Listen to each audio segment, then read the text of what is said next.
This program contains adult content. Is there a God? Big atheist. Really? What am I, an idiot? Come on. That yes, it would be nice if you could throw your sins and your responsibilities on someone else. But it's not true. It looks like far-left lunacy. I don't believe that it's true that religion is moral or ethical. You don't need to follow anybody! It's not human intelligence! If someone doesn't value logical consistency, what logical argument are you going to give them that will demonstrate that they should? Welcome to the Godless Rebelution. Today is Tuesday, November 14th. This is episode 182. I am the bearded ginger guy, Mr. Dan Ellis. And Ryan Duffy's not enough in the studio with us. In office. He's out of the office today. He's out of the office. He's glamping. Did you see the fucking picture he posted? No. He's in a yurt. I don't follow him. Just kidding. He took a picture and posted it outside of a yurt in Goblin Valley. Sounds kind of cool. Yeah, I didn't know they had those down there. I have always just like camped on the ground in Goblin Valley. I didn't know that they had yurts with water and all kinds of fancy amenities like that. But yeah, so he's not here tonight. Matt's here. I'm here. Working the board in Ryan's absence. And we have a bunch of fun stuff to talk about. We're going to talk about, well, maybe. We talked about it a little bit pre-show. We'll have to see how that all goes. Mm-hmm. Lots in the news this week. What did you do this week? Yeah, nothing. Nothing? Not a damn thing. Not a lot. I attended Megan Kennedy's talk again, the ones who dwell within, talking about the phenomenon of spirit and demon possession, which was awesome again. She's a fucking trooper, man. She was very sick and still made it out to the talk. Yeah. She's awesome. Yeah, she's really cool. I was hoping to be able to buy her lunch afterward, but she was just way too sick. But still made it out to the talk and did a fantastic job. And I got some good audio for that. We did it in a room in the library with a bunch of backlight. And so I couldn't get good video of it. I mean, I'm sure I could have if I knew how to use my camera a little better. But I'm not all that familiar with the settings on it. Anyway, I got some good audio, and I'll sync that up with her slide presentation and get that posted sometime in the near future. Sweet. Want to make a quick note that we will not be recording next week. We will not have a show out. I might throw out like a best of or something, but I'm not sure. Maybe you all could let us know if you would like a best of or something. That's a big undertaking. Well, for just a week. Well, maybe just a rebroadcast or something. Yeah. Or maybe I could put together like different patron-only sections and release that for the public or something. That wouldn't be too hard. Yeah. Yeah, you could do that. Yeah, I can just kind of splice them together. Some of the older Patreon-only content and just put it together for, That might be good. I think that's fair. Yeah, that'd be good. But yeah, we won't be recording next week because I have family arriving in town who will be staying with us for the holiday. And they're arriving on Tuesday when we would be recording and then are staying the whole week. And I just wouldn't have any time to edit the show without, abandoning Tracy to have to face visiting with the family by herself. So, we're just going to forego that. We're going to take a week off for the holiday. Hope you all have a fantastic holiday. Let's get into the parts of the show. Hey, everybody, it's X from the Utah Outcasts podcast and YouTube channel. And you're listening to the Godless Rebelution.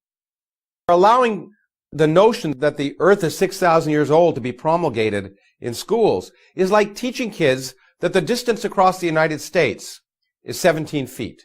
That's how big an error it is. Now, you might say, look, a lot of people believe that, so don't we owe it to them to allow their views to be present in school?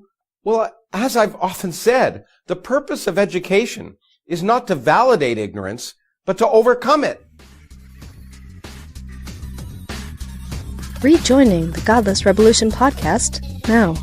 Well, fresh on the heels of another mass shooting today in California, Yeah. Matt alluded last week, or not even alluded, you said you've changed your position on guns a bit. Yeah, that might have been a little bit unfair, or I might have lied to everybody. Because the truth is that I haven't really switched my position as much as it is. I think the way we go about it might need to be different than what I've been saying up to this point. Oh, yeah? Yeah, so I've been kind of working on this for quite a long time, actually. It's been sort of backburnered, but I've just been kind of close adding to it since the Orlando shooting. Well, so what have you previously stated as your position on guns? Just fucking take them from everybody right now. You can't have your toys anymore. Yeah, until you can play nice. Yeah. You don't get to have this stuff, so. Yeah. Including police. Oh, yeah? Yeah, I don't see why they should need to have them if we don't. So, then they can go back to trying to be civil and use the other stuff that we've already spent a ton of money on developing for them, like tasers and pepper spray and all the non-lethal all that stuff. other stuff that they've got that they don't ever make use of, or not nearly enough.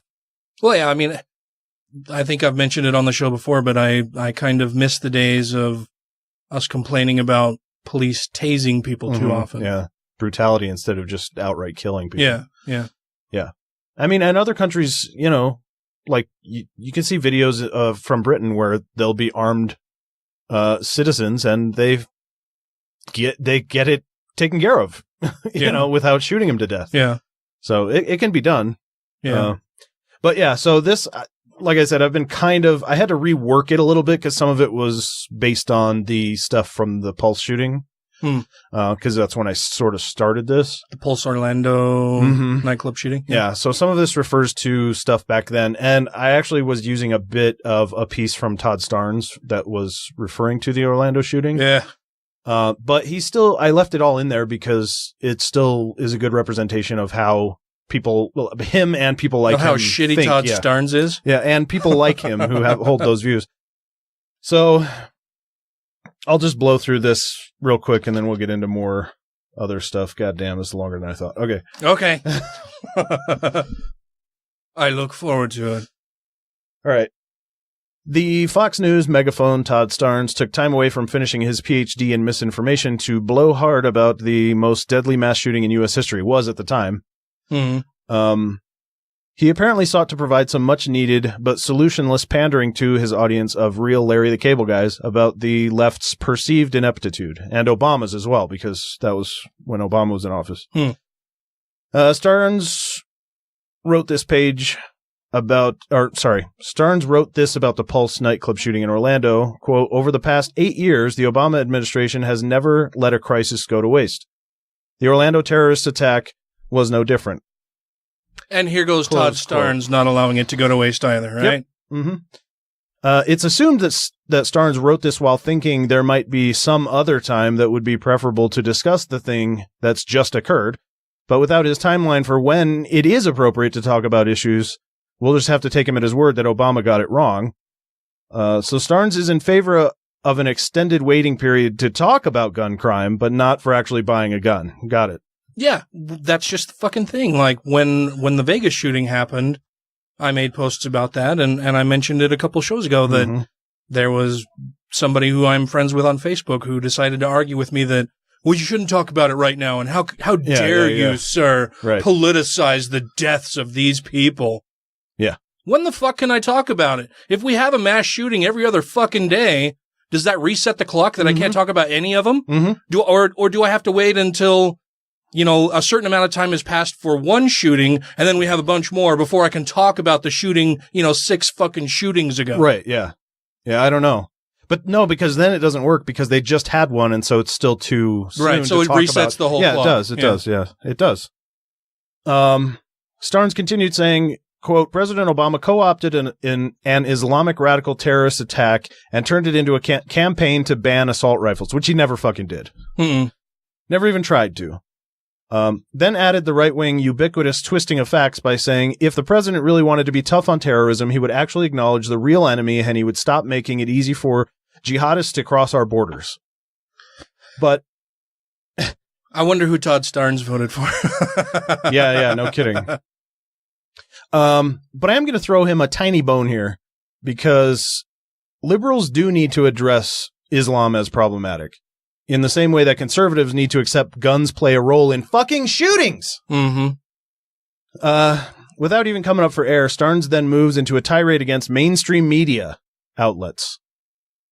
And he works for one of the fucking mainstream media outlets. Of which the multi-billion-dollar international Fox network is apparently not a part. By quoting the New York Daily News. Real mainstream.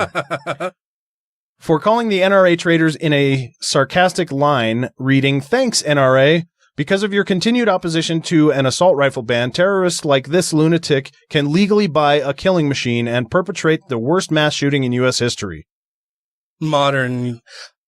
I've had people right. take exception with in U.S. history because, of course, you know, there were other big slaughters. We're talking modern times where people can just go and purchase guns to mow down other since civilians. We've kept a record of such a thing. Yeah. Mm-hmm.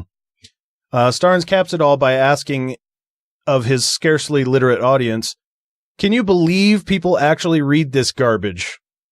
"No, if you'll excuse me while I go read my Bible." And then the talking snake said, "Here, eat this magical apple." He went further by saying that the anti-gun crowd has become unhinged, and the truth is that most of them would not be able to tell the difference between an AR-15 and a Super Soaker. Hyperbole aside, I get his point here that many liberals aren't romantically equated with firearms as he is. But it's a complete red herring. Just because someone isn't obsessed with your hobby doesn't mean they can't see a problem where one exists. Mr. Starnes, do you happen to know where NFL defensive end Dwight Freeney went to college, what number he wears, which teams he's played for, what his 40-yard dash time is? Because if you don't, then concussions are not a real problem in football. Starnes closes with the classic GOP false dichotomy on this subject. The enemy is radical Islam, folks, not the NRA. Guns don't kill people, Muslims kill people. Yeah. But the fact is that both radical Islam and guns were involved in Orlando, and worse still, religion only gets mentioned by the right when the shooters are non-Christian. Will he say radical Christianity and not the NRA is the problem? No. He'll move the goalposts again to mental illness. I highlight these to set up the one side of the gun debate, the one I strongly disagree with, to illustrate that for the Second Amendment fetishists, there can be no compromise, no relenting, no surrender. They aren't even willing to discuss it. I, for one, am not content with simply shutting my brain off and throwing my hands in the air. How many innocent people must die before this gets examined? For Starnes and the countless Americans like him, so far that answer is unknown. Thousands have already paid the ultimate price, in large part because the right has an eternal case of fingers and ears syndrome. Well, and even if we were to take them at their word that they believe that mental illness is the more pressing issue here, they're not doing anything about that either. They're not doing a fucking thing for that. No, in fact, they've done the opposite of doing anything for that. They've made it easier for mentally ill people to get guns. Right. But this is far from where it ends, however. Remember when Philando Castile was shot and killed in Minnesota? Mr. Castile was legally carrying a firearm and informed officers during the traffic stop. So what do Todd Starnes and others like him say about this? Was it justified? Who was the good guy with the gun? Or is it just an acceptable risk? The risk that other people lose their lives as long as you can cuddle your Glock at night. Having a gun for protection, as is so often cited by the right, did not help Mr. Castile at all. In fact, it may have been the biggest reason he was killed. Mm-hmm. The police are rightly criticized for killing unarmed citizens in this country. But what if the citizen is armed? Has the focus on being unarmed swayed opinion that it's justified to kill any armed citizen? It almost seems to make a strange and macabre kind of sense. This exchange of bullets isn't entirely one way, however. In the aftermath of the Castile shooting, 5 officers were murdered in Dallas simply because they were cops. The shooter claimed his motivation was based in his frustration about the high percentage of black men being killed by officers who never face prosecution. So I'm against people dying. Mm-hmm. All people, all dying. Mm. Can we stop fucking shooting each other and figure this out? Todd Starnes says the answer is more guns. despite all the evidence against that position and the intuitive understanding that that's not the answer. Since the Dallas incident, police departments across the country are ramping up protection of officers and security measures, which of course is the natural reaction to a highly emotional situation. But what are the implications of it? Are officers targets? I mean, in this case and others, certainly yes, but how does it compare to their offensive actions? So during that year, 42 officers were killed by citizens. That's way too many. But 986 citizens were killed by police. That's 23 times. Just a little bit more. Mm-hmm. Black males make up a significant number of those. And while I understand that police don't want any officers to die, and I don't either, how do we make sure that no citizens are killed unnecessarily as well? Given the climate, the ramped up security does seem like little more than an escalation of an already volatile scenario. Should citizens arm themselves for protection too? Well, at least in the case of Mr. Castile, that meant certain death. If everyone has a gun, how will officers know who's the deer hunter, who's a potential mass murderer cop killer? And how do citizens know the difference between a good and a bad cop? So what we're left with is that only one side, the police, who already have the advantage, are going to be able to increase their leverage. The Dallas police chief said, "Our profession is hurting. We must stop this divisiveness between our police and our citizens," which I wholeheartedly agree. The uphill battle for police is that because they have the upper hand and the authority, they'll need to take the first few steps in this and do it without imposing it. So I've provided a long list of examples illustrating what is not the answer, but what is. Outlaw and remove guns from American society? No. Despite my many and long-winded, mostly substance-free tantrums to the contrary, I no longer think that outlawing guns will be viable nor an adequate solution to the problem, at least not in the current American societal climate. I prefer the hyper-rational position. If guns are outlawed, only outlaws will have guns. No, I'm just kidding. Not quite. That doesn't seem like the hyper-rational position. Not quite. But what would it mean to ban guns in the United States? We would be obliged to begin by passing legislation and writing criminal laws which necessarily lead to new crimes and, more significantly, more criminals. Beyond that, the implications are new pretexts for militarizing police forces and further widening the chasm of police-citizen power imbalance and progressing the racial prejudice and potential for over-policing for those who already have that tendency. The aforementioned examples, and many more I haven't named, are a steady reminder that police forces operate with little constraint in poor and minority neighborhoods. Issues like SWAT search and seizures or the egregious stop and frisk policies, mass incarceration for minor crimes, and parole monitoring are just a few examples of how we already subject these populations to multifaceted and complexly layered system of coercion, control, and targeted subjugation.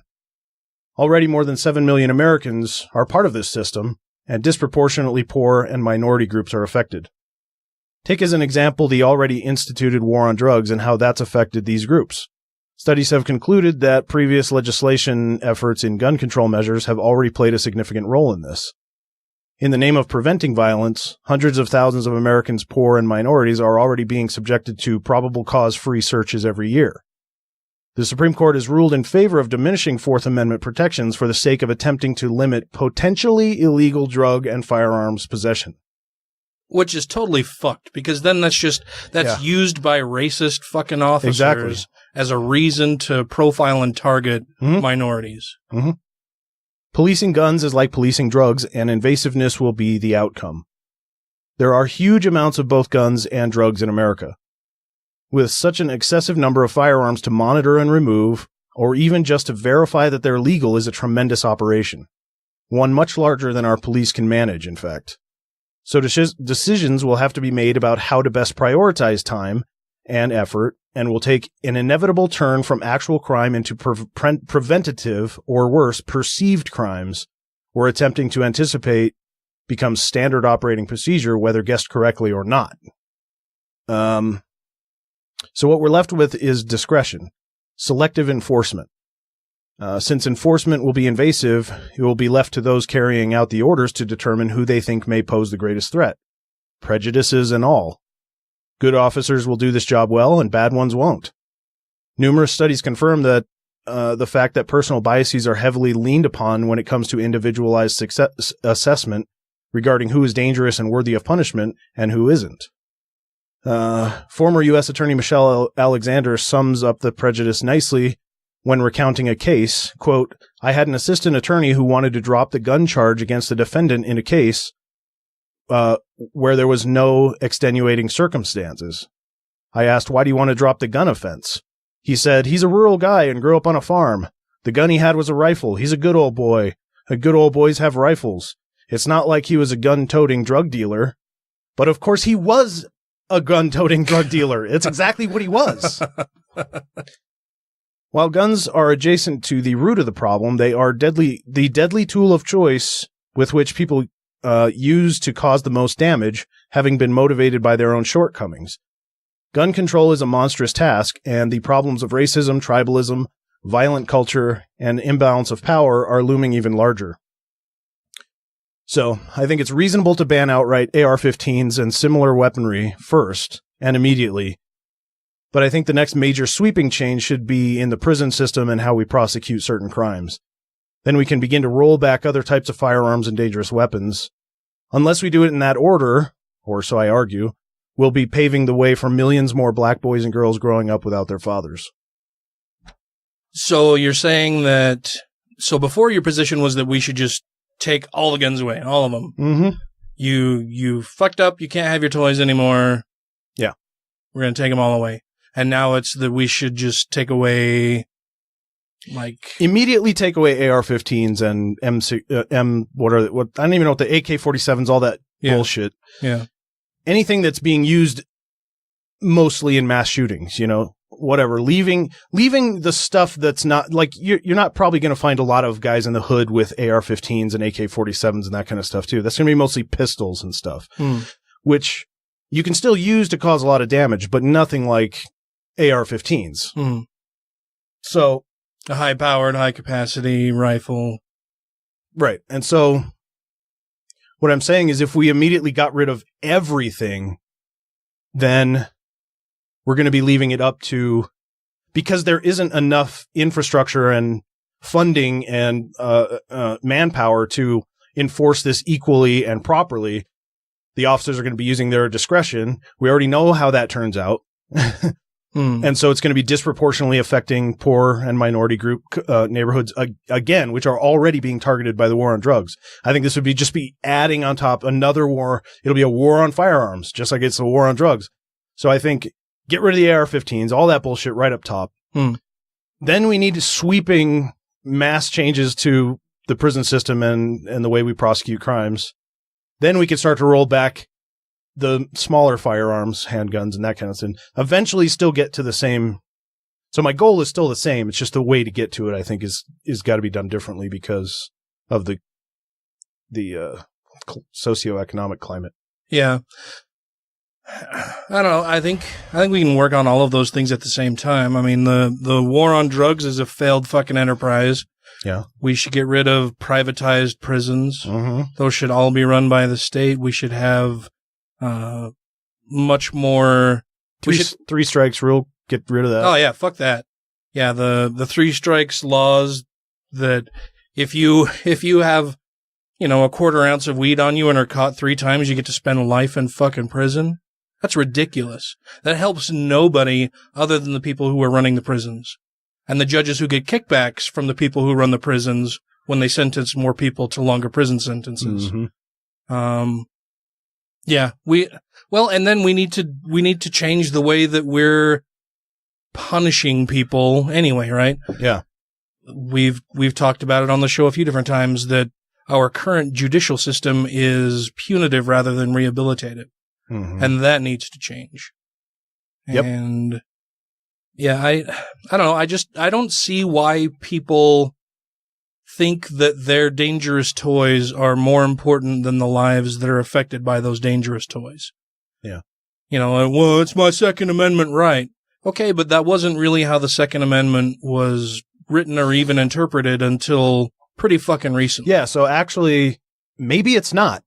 Actually, it's not your Second Amendment right. You know, right now we have the most wide open possible interpretation of it. Everyone gets a gun, no matter what, no background, no nothing, doesn't matter. Mental health, history of violence, doesn't matter. Anyone can get a gun. No qualifications, no IQ test. It's just pure wide open, right? So that's the most extreme interpretation of the Second Amendment to one side, right? And so any attempt to even rein that in one step, they freak the fuck out because they've got everything right now. You know, and I'm talking about all the way to the other side. No, you don't get that. Only the military. That's how I'm going to interpret well-regulated militia, the National Guard and the military. You know, and citizens and police don't get them. You know, so that's all the way to the other end. If we could find something in the middle, you know, that'd be okay with me. Not okay with them, though. They're not going to be okay with that. They will not compromise even one step. Well, I don't know. I think there's a lot of even gun owners that would agree on some common sense gun regulations, like closing loopholes of buying guns online or private party sales or at gun expos and gun shows and shit like that, where you still have to go through a background check regardless of where you're purchasing the gun, that we should be able to create a national database of guns and gun ownership and gun sales. That we should be able to fucking put those in a computer in the first place, because you can't even do that right now. Yeah.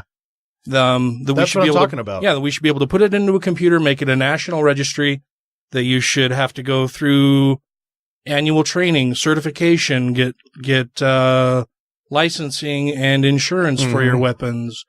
Why do we not sell guns that only the person who purchased the gun can actually use? I mean, you have to use your fucking fingerprint or irises or facial recognition for your fucking cell phone, but you don't have to do that for the most dangerous fucking toy in your house, right? Yeah. All you have to do is pick it up and pull the fucking trigger.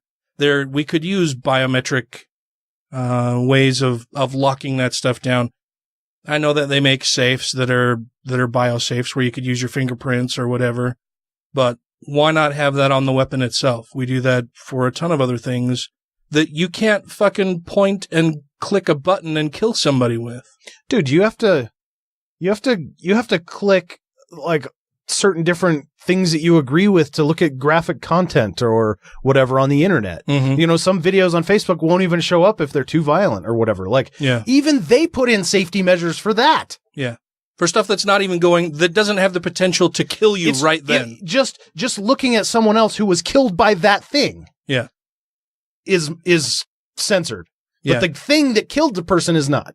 Yeah, they protect you. They protect you from seeing what it can do. Yeah, from seeing what the results of what can happen for these things that do not protect you and you have very little protection from. Yeah. Other than not being able to see the consequences of their use as easily as being able to use the fucking thing itself. Yeah. Yeah. So that's all ridiculous. Yeah, I agree. I mean, I don't think we have to necessarily go in phased steps, but we do. Well, ideally, no. Yeah. Ideally, but I guess what I'm saying is I'm moving to a slightly more nuanced position than just, no, take them away! Take them away now! Fuck all of you. Give me your guns and stop fucking bitching. Yeah. Yeah. I mean, it still is that, but, I started to realize how that would super fuck the minority populations. Yeah.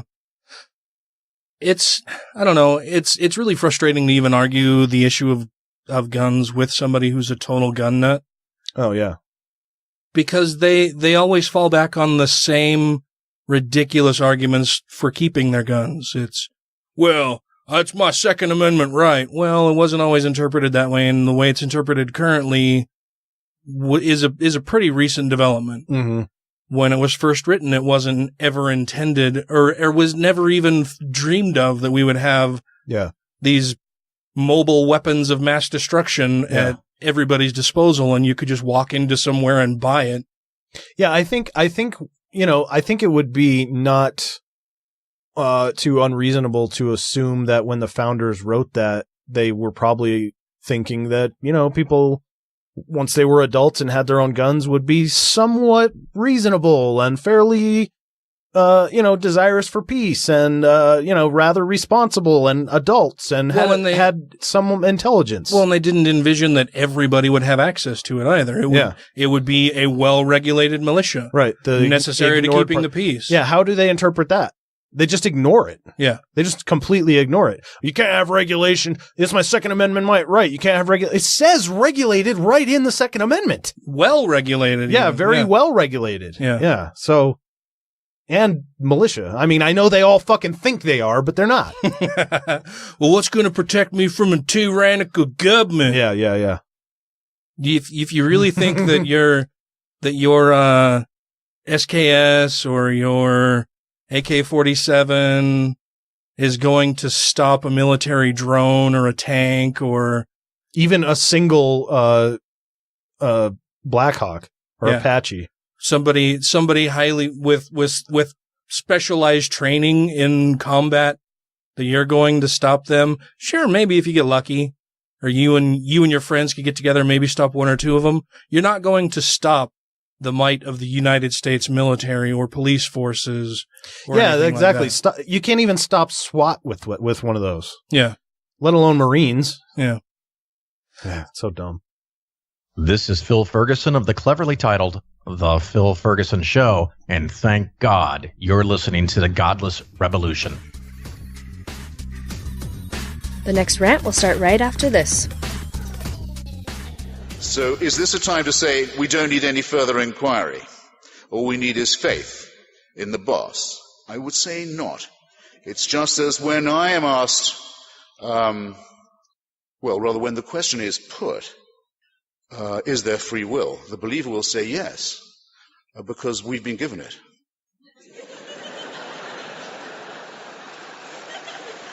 Of course there's free will. The big guy says so. Who am I to disagree? Well, that seems to me to be absolutely self-cancelling nonsense. If I say, my answer when I'm asked is there free will? I say, yeah, I think there's free will. We have free will. We have no choice. At least I know I'm being ironic. The people who say, free will, you've got to have it, it's a rule we've got to have free will. It says, don't even know they're being literal. This is the difference between not just the ironic and the literal mind, but between the inquiring and the philosophical, the scientific mind, and the religious one. And that's why they are not just non-overlapping, or rather overlapping, but in a hostile manner, but they're irreconcilable, in my judgment. You and the Godless Rebelution will be reassimilated in 3, 2, 1. Okay, the other big hot button issue for this evening that will take up some time, I think, is we're going to revisit the topic of free will. And I hear all the yawns and groans and eye rolling in the audience as I announce that. But I don't know. I fucking love talking about it. Yeah, I don't really care if they're doing that. But, yeah, fuck you guys. Well, I mean, if the shoe fits. No, I'm just kidding. But so you've decided maybe whether you're. You know what? We have done this before, but the last time we did it, I had not really ever even looked into it. Oh yeah, not really. I mean, I heard little bits of it, but I immediately realized I just have no input at all, and then just started asking questions instead of pretending I had a position on it. You know, it's weird because I remember it was like a year ago, maybe even longer, and it was at the end of a show. And we do the thing where we end the show and we go upstairs, we chit chat a little bit, and we go out and we chit chat a little bit more outside on the front walk or whatever to the house. And you asked me what my position was, if I was a hard determinist or whatever. And I think at the time I said, what? I'm not even sure what that is. And you explained just real quick, like, well, do you believe in free will or determinism or whatever? Really? Yeah. And you said, weird. And you said, pretty sure I'm a hard determinist. And I was like, okay, well, yeah. I do probably, I would say that actually. Too. Yeah. Okay. So I had looked into it a little bit. So, well, and so after you mentioned that is when I started looking into it a little bit more and listening to the arguments on either side, studying the whole topic a bit more. And that's when I came to my position of being a determinist. I don't know that I'm a hard determinist. Those are just some semantic. Well, if you're a soft determinist, then you're a compatibilist. I don't know. Maybe. Yeah, I guess. I mean, or I'm a hard compatibilist. All right. So, either way, that was probably one of the more heavily criticized shows we've had. Yeah. And, you know, I have done a lot of preparing for this one, and I have no idea if it's even going to go any better. Because this topic fucking sucks. I love talking about it. Yeah, it's interesting, but nobody has a fucking clue. Yeah. I mean, philosophers, like nobody, you get a few scientists that'll just say, yeah, it's just hard determinism. There's no way around it. Mm-hmm. But of course they have to say that, you know, because they're determined to. So they have no choice in the matter. Yeah. So I don't know. Where do you want to start? Well, I have a bunch of disjointed notes that I've collected over the past few weeks, but they're not in any kind of order. They're just sort of thoughts that I've had about what I think might be going on, or questions or whatever. So yeah, well, so a couple weeks ago, you told me, I think just between segments, that we should talk about free will again sometime because you had decided your position on it. Yeah. Or you had settled on a position. Yeah. So what is your settled position? Well, I mean, I think so maybe not quite so settled. Well, here's the reason why this topic sucks is because you can't get a clear definition, really. Yeah. You know, I mean, so, well, let me just start by, let's just start by saying, on the one end, there's libertarian free will. Libertarian, not connected to the political party in any way, just means completely and totally free to, you know, the big thing that people use that you could have done otherwise, right? Mm-hmm. Well, yeah, maybe we should start with the definition of terms first. There really isn't, though. For those who are unfamiliar with even the basis of any of the arguments, right? But that's one. So if you rewind the universe and every other thing, you know, all the other factors being exactly the same, you could have picked chocolate milk instead of ice water in that moment. So I'm not even going to try to explain compatibilism because I don't fucking know. And nobody who's a compatibilist knows either. So, but determinism would be that if you rewound the universe to that exact moment, all of the biology and experiences and everything leading up to that point that made that to where you chose milk would all be the same. Well, and they would say that you didn't even really choose it. Yeah, it goes a little beyond, but that's the reason why it was. So if you rewind the universe, everything's the same. You're gonna have the milk and not the ice water every single time. Yeah. That if you could rebuild all of your life experience in biology up to that certain point, 100 times out of 100 times, or 1,000,000 out of 1,000,000, you would still make that same choice. Because you're not even really making a choice. It's everything in your life experience and including your biology up to that point determines that you will choose that thing. But it's not really even a choice, though. Because right. Well, it's a limitation of language, it is, right? Yeah, it is. So you're not, I don't believe that you're actually choosing something. It's that you are selecting. I mean, is that a better word? I don't even know that selecting is a better word, but it's a result, really. Yeah. So the result is that you will do. Yeah, you'll have milk another. And not ice water. That's, yeah. You know, or whatever, chocolate milk, whatever I said. Yeah. Yeah, that's the result. And if you rewind the universe, it's going to happen like that every time. Right. Because all of the conditions are exactly the same. Right. So the only way to get outside of that is to change a condition. Mm-hmm. Can't do that. Right. So, you know, and Dan Dennett, who is a compatibilist, even talks about finding something in there, you know, where he uses examples like driving down the road at 50 miles an hour. And then someone will say, well, can this car go 70 miles or 60 miles an hour? And he said, sure. And they'll say, right now? No, not now. I'll have to push on the accelerator. Okay, those aren't the same conditions. You've just changed stuff. So also, you're not talking about rewinding and doing it again. You're talking about moving into the future. So now stuff has changed. So that doesn't count. Mm-hmm.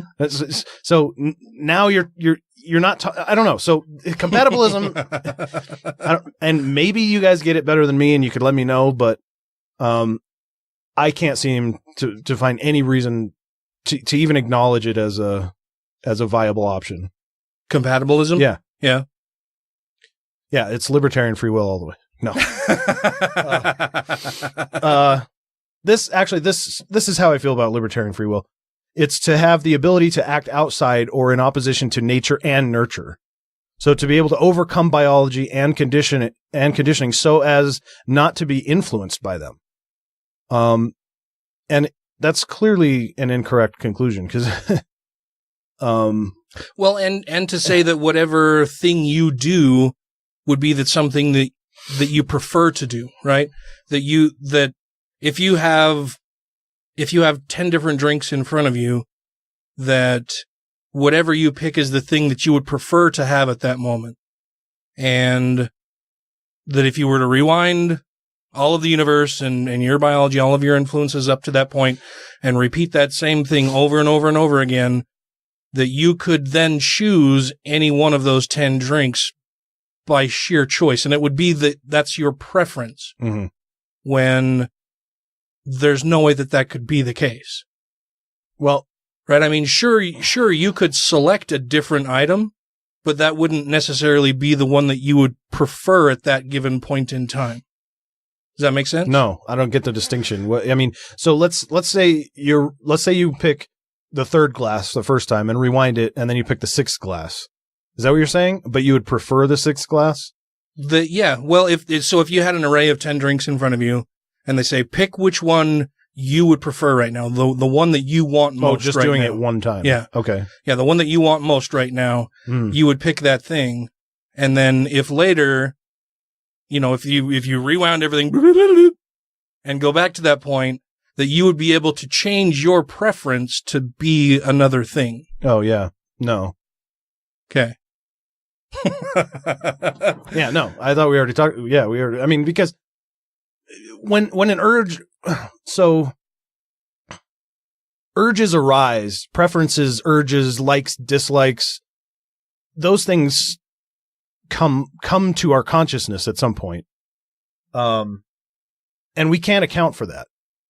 Right? We have this sort of this sense of being present for at least when certain urges come to our consciousness. We have this sense that we're aware of that, or that we're authoring that in some way. Yeah, well, and we have some explanatory powers behind some of it, right? Like you can say, oh, well, when the weather's like this, so for me, you could say, well, when it's cold outside, I like to bundle up and I'll have a nice hot cup of cider, and it reminds me of when I was young and I would have this same kind of thing in it. It gives me this warm, fuzzy feeling and brings back all these childhood memories, that kind of stuff, that I'm choosing to do that. Right. And you have the story behind it and all these reasons. Right. Yeah. So we have some explanatory, some explanatory reasoning behind having a preference there.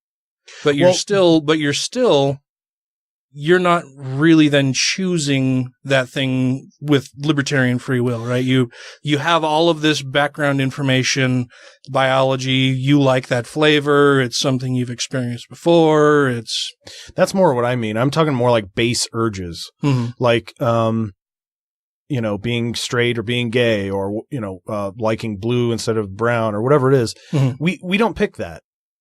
We don't pick those things. That's just something that is a part of our biology. And what I'm saying though is when those urges arise, right? At some point we have sort of a sense that we're a part of this system, that at some point you go, oh, actually I know everybody else is into girls right now in junior high or high school or whatever, but I can tell that I prefer that guy and not that girl that everyone else likes. And I don't, you have a feeling of like being present for those moments, but there's no sense in which you are authoring that urge. and well, yeah, you don't get to pick your likes and dislikes. That's what I'm saying. Yeah, that's what I mean. And libertarian free will would say you do. It has nothing to do with any of that other stuff. You just pick it. It's just whatever. Just pick the one you want. Right. That's not. And Sam Harris would even say that there's not even the illusion of free will. That the illusion itself isn't even there. Which to me it seems like a little bit going a little far, but. Because to me there seems to be a robust sense that I'm part of this decision-making process. But does he say that even?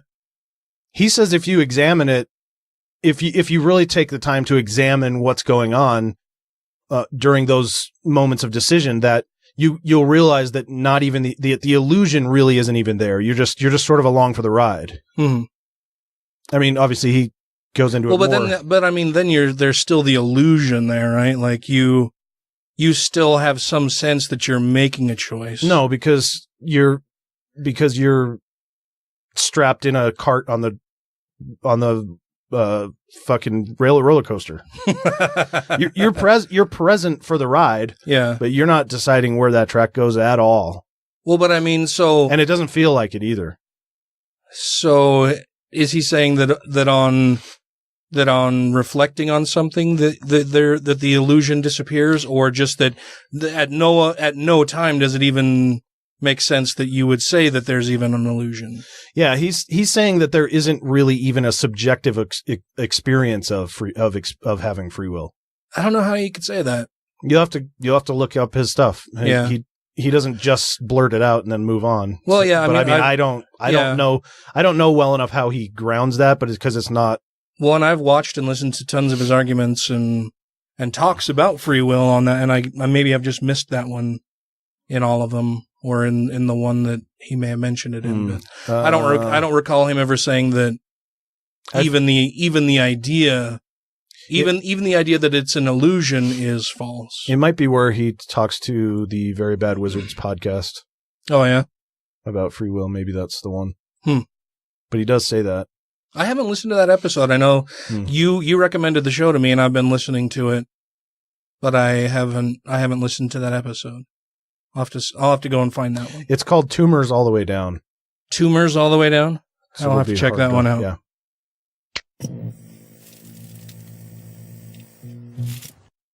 It's not merely that free will is an illusion.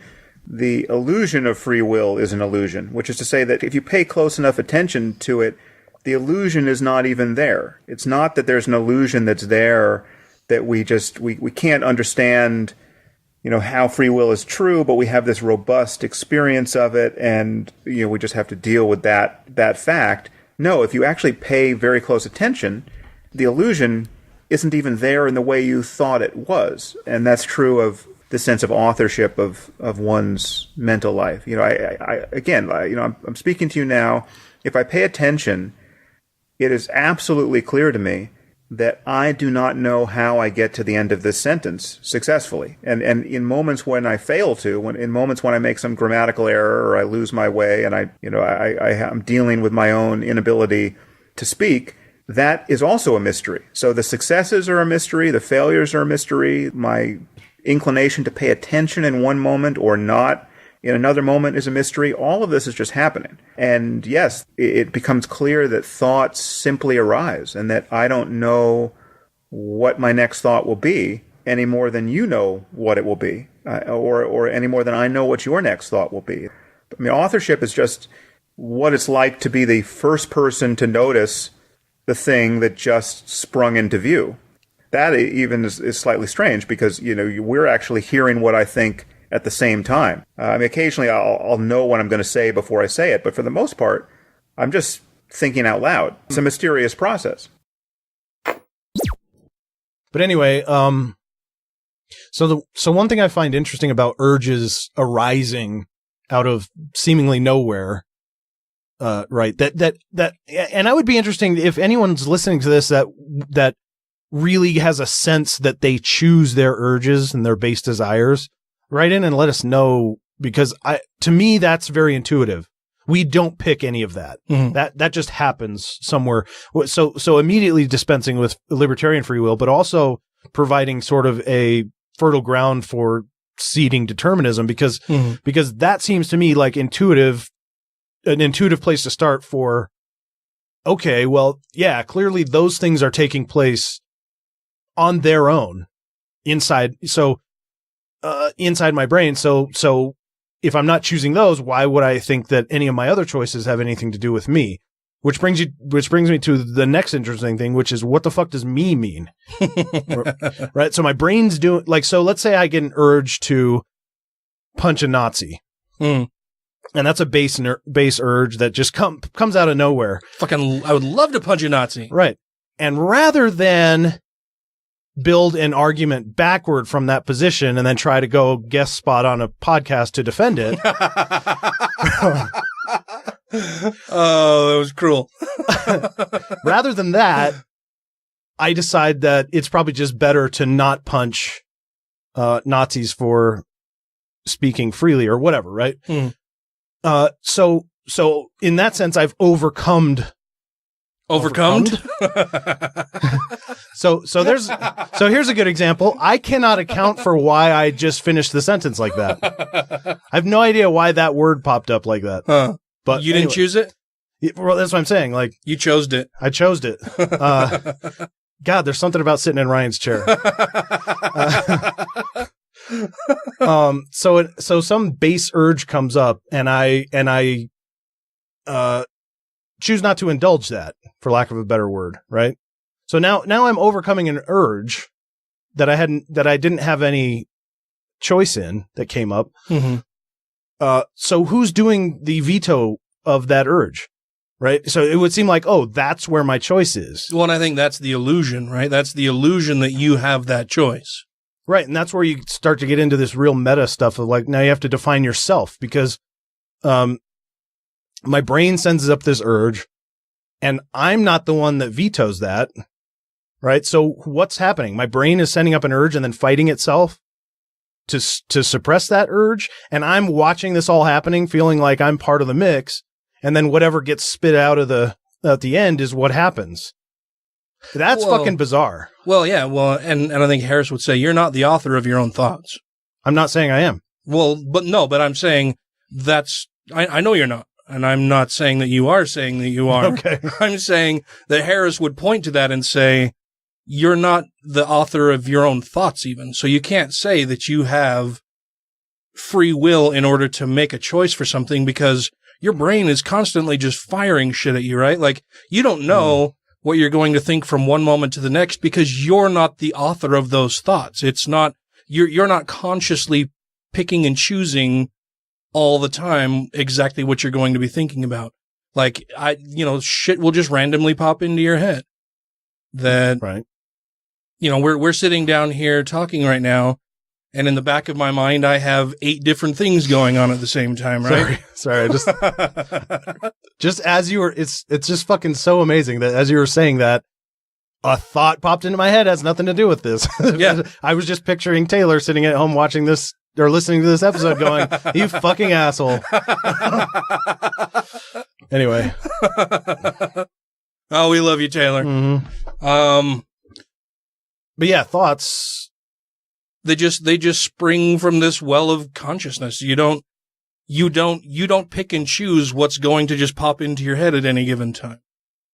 Right. Yeah. Okay. Free will solved. No, just kidding. Well, so saying that you at any given moment, and so I think we can immediately do away with the whole idea of libertarian free will, right? Like, yeah. So the way I'll just put it to rest because here's the way I like. So Sam Harris does this thing with a lot of people, but he does it with Joe Rogan where he says, think of a city, any city at all, right? So if there's any such thing as free will, surely it's in this kind of an example where you just have complete control to pick from any city on earth, whatever it is. And then, they ever come up with whatever they want, and, Los Angeles or whatever. And so then the question would be, well, you can't account for why you didn't pick New York, right? Or Paris or whatever else. You're aware of New York and Paris, they're cities of. Why didn't you pick those? Well, I don't know. Well, I don't know. I've been to, whatever. You can come up with all these reasons for why you picked whatever. And so, but there's a clear lack of freedom. There's sometimes cities that you know of, that you're aware of, don't come to your mind at all for some whatever reason. That may even be your favorite city, but in that moment, it doesn't even come to your mind. Right. And in that analogy, I view libertarian free will as the ability to pick from every or any city on earth, whether you're aware of it or not. Oh, yeah. I mean, that's just, there's no fucking way. I know, but that's what I'm saying. There's no fucking way libertarian free will is true. I mean, because that's what it would have to be like if you were overcoming all of that biology, nurture, and nature. Right. It would be like that. Be the ability to pick from all the cities that you're not even aware of. Okay. So that's right out. Right. Yeah. Okay. Yeah. And so we can do away with the notion of libertarian free will. What about the more nuanced? Okay, well, I don't have to, we don't have to include things that I am not even aware of in the list of possibilities that I could potentially choose from, because clearly I would have to be aware of them to even put them on the whiteboard in my brain of potentialities, right? Mm-hmm. So if we were to be able to whiteboard out all of the potential choices that I may have, what makes me choose any one of the things on the whiteboard? When discussing, when picking a city, what would make me choose a particular city? Are you asking me? Yeah. Well, it's impossible to know exactly why you would come up with whatever you do, but whatever it is, whatever the reason is, there's a reason, and it's biological. Strictly biological? Well, or based on some experience. Okay. But ultimately, yes, biological, because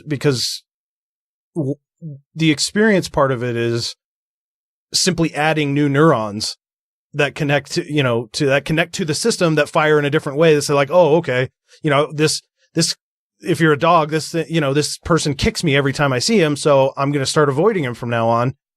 That's just rewiring parts of the brain to, figure out how to better survive or, avoid harm, that kind of thing. So ultimately, yeah, biology. Yeah. Well, and I think it's interesting too that we know that we can prime people for different things. Right. So let's say we're having a discussion and I know that ultimately we're going to pick a list, we're going to name a city, and I want to be able to influence or cut down the list of possibilities that you would name as a city. And so in the course of our dialogue back and forth, I start mentioning things like Broadway, or big parades, or holidays, or tall buildings, or things like that. And in your mind, you're making all of these ties to the things that I say. And then I say, okay, well, pick from a list of cities, name a city that you can think of. And right away, I would know from the things that we've been talking about in the discussion, you're going to probably pick a large metropolitan area. You're going to pick somewhere, densely populated, because of all of the things that I've been doing to influence what you may come to as a potential list of, or come to as a list of potential places to pick. I've been influencing that throughout the course of our dialogue. And so I know you're not going to pick, fucking bumfuck Alabama. Right. You're going to pick somewhere that has some relevance, some tie to the things that we've been discussing. Although the Broadway show in Bumfuck's pretty good.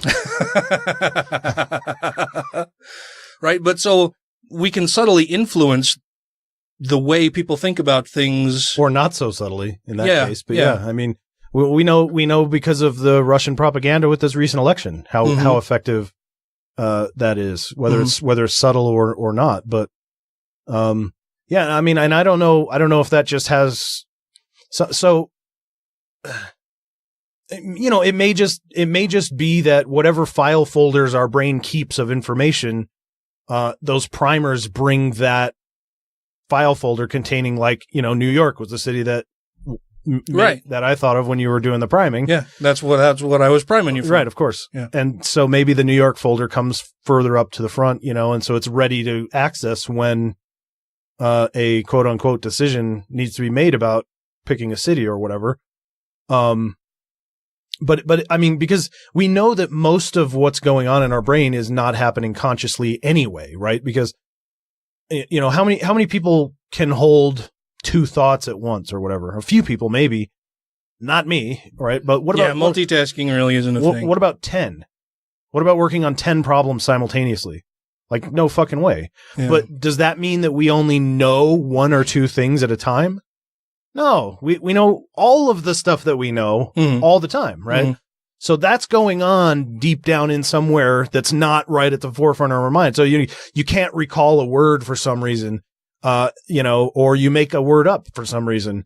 And that's, you can't account for that, but like the word that you're looking for will come to you like a day later or an hour later or whatever it is. It's in there. You still know it. You just can't bring it up when you want to. So where's the freedom in that? Mm-hmm. Yeah, you don't have the freedom there. Or ever. It just so happens that most of the time it's functioning in a way that allows us to, you know, interact and get along, in the world for the most part. Mm-hmm. I mean, some people not so much. Well, I mean, what I mean is like, so take the case of like mental disorders, for example. Like, we immediately dismiss the idea of free will in relation to those cases, right? For the most part. Yeah, we're willing, not just willing, but we're eager to say that they don't have the choice to do that. Right. And it depends on which disorders. Sure. With psychopathy, it doesn't matter. Yeah. We want to burn them anyway. Yeah. But they're just as much. Yeah, fuck those guys. Right. But they're just victims like the rest of anybody else.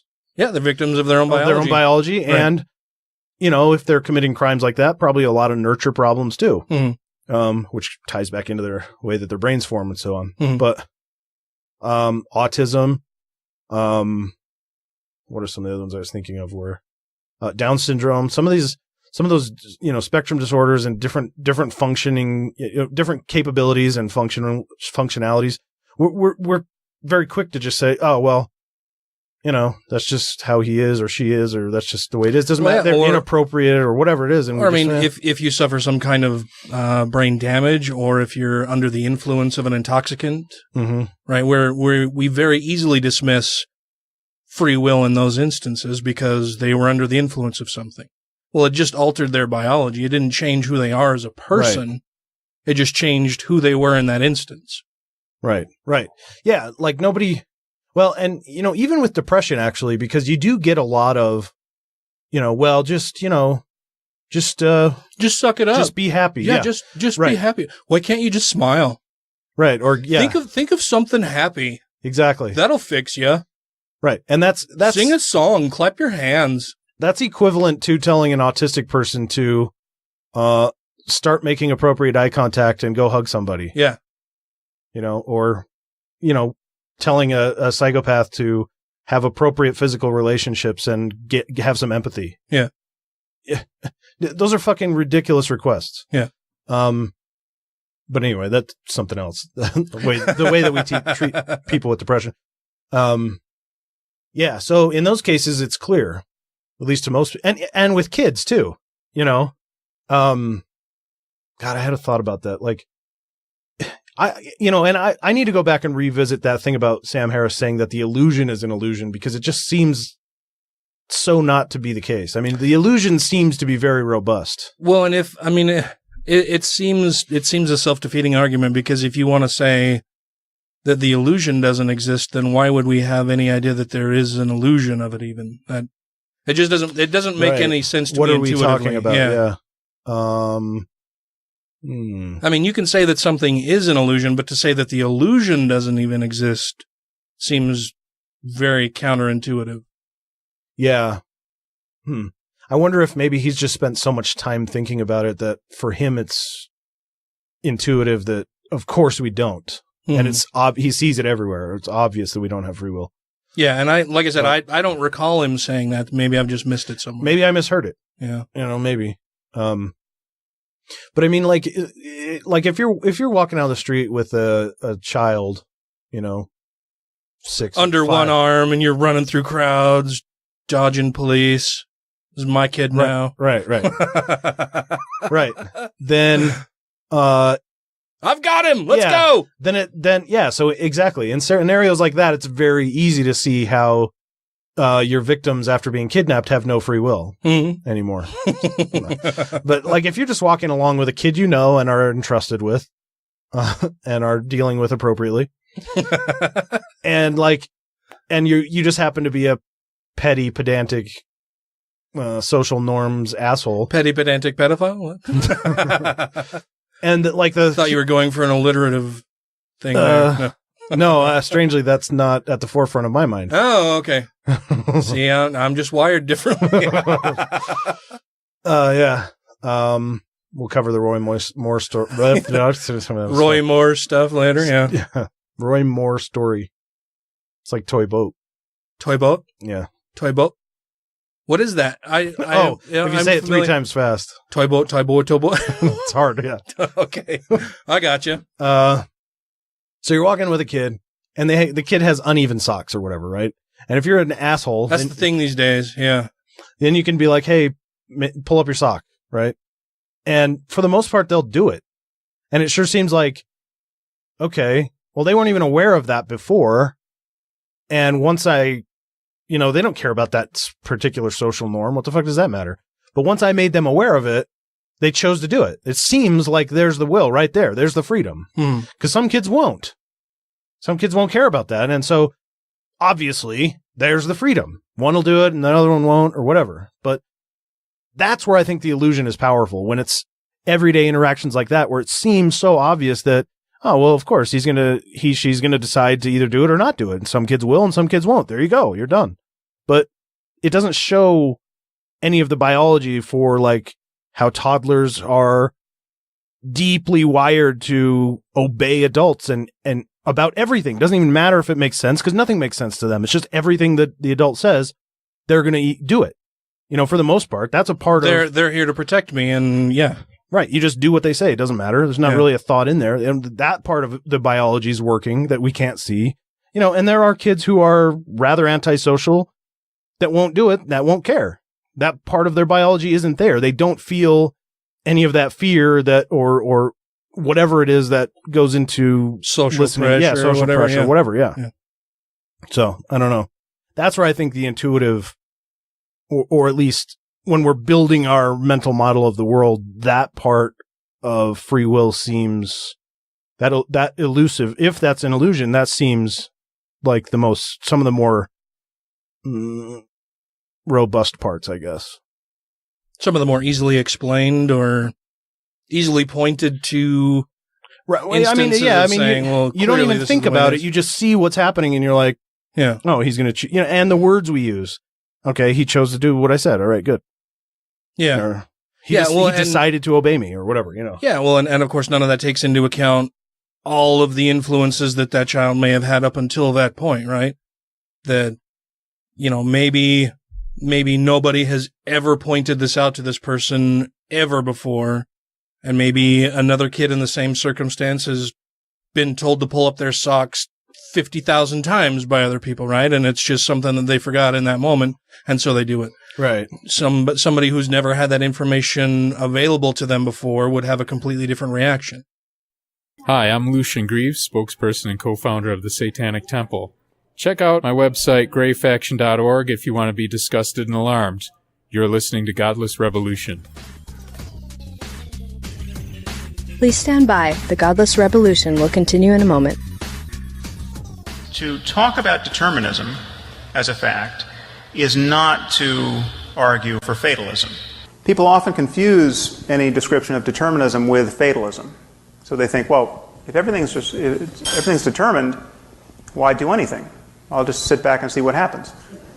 So I'll just throw the oars out of the boat.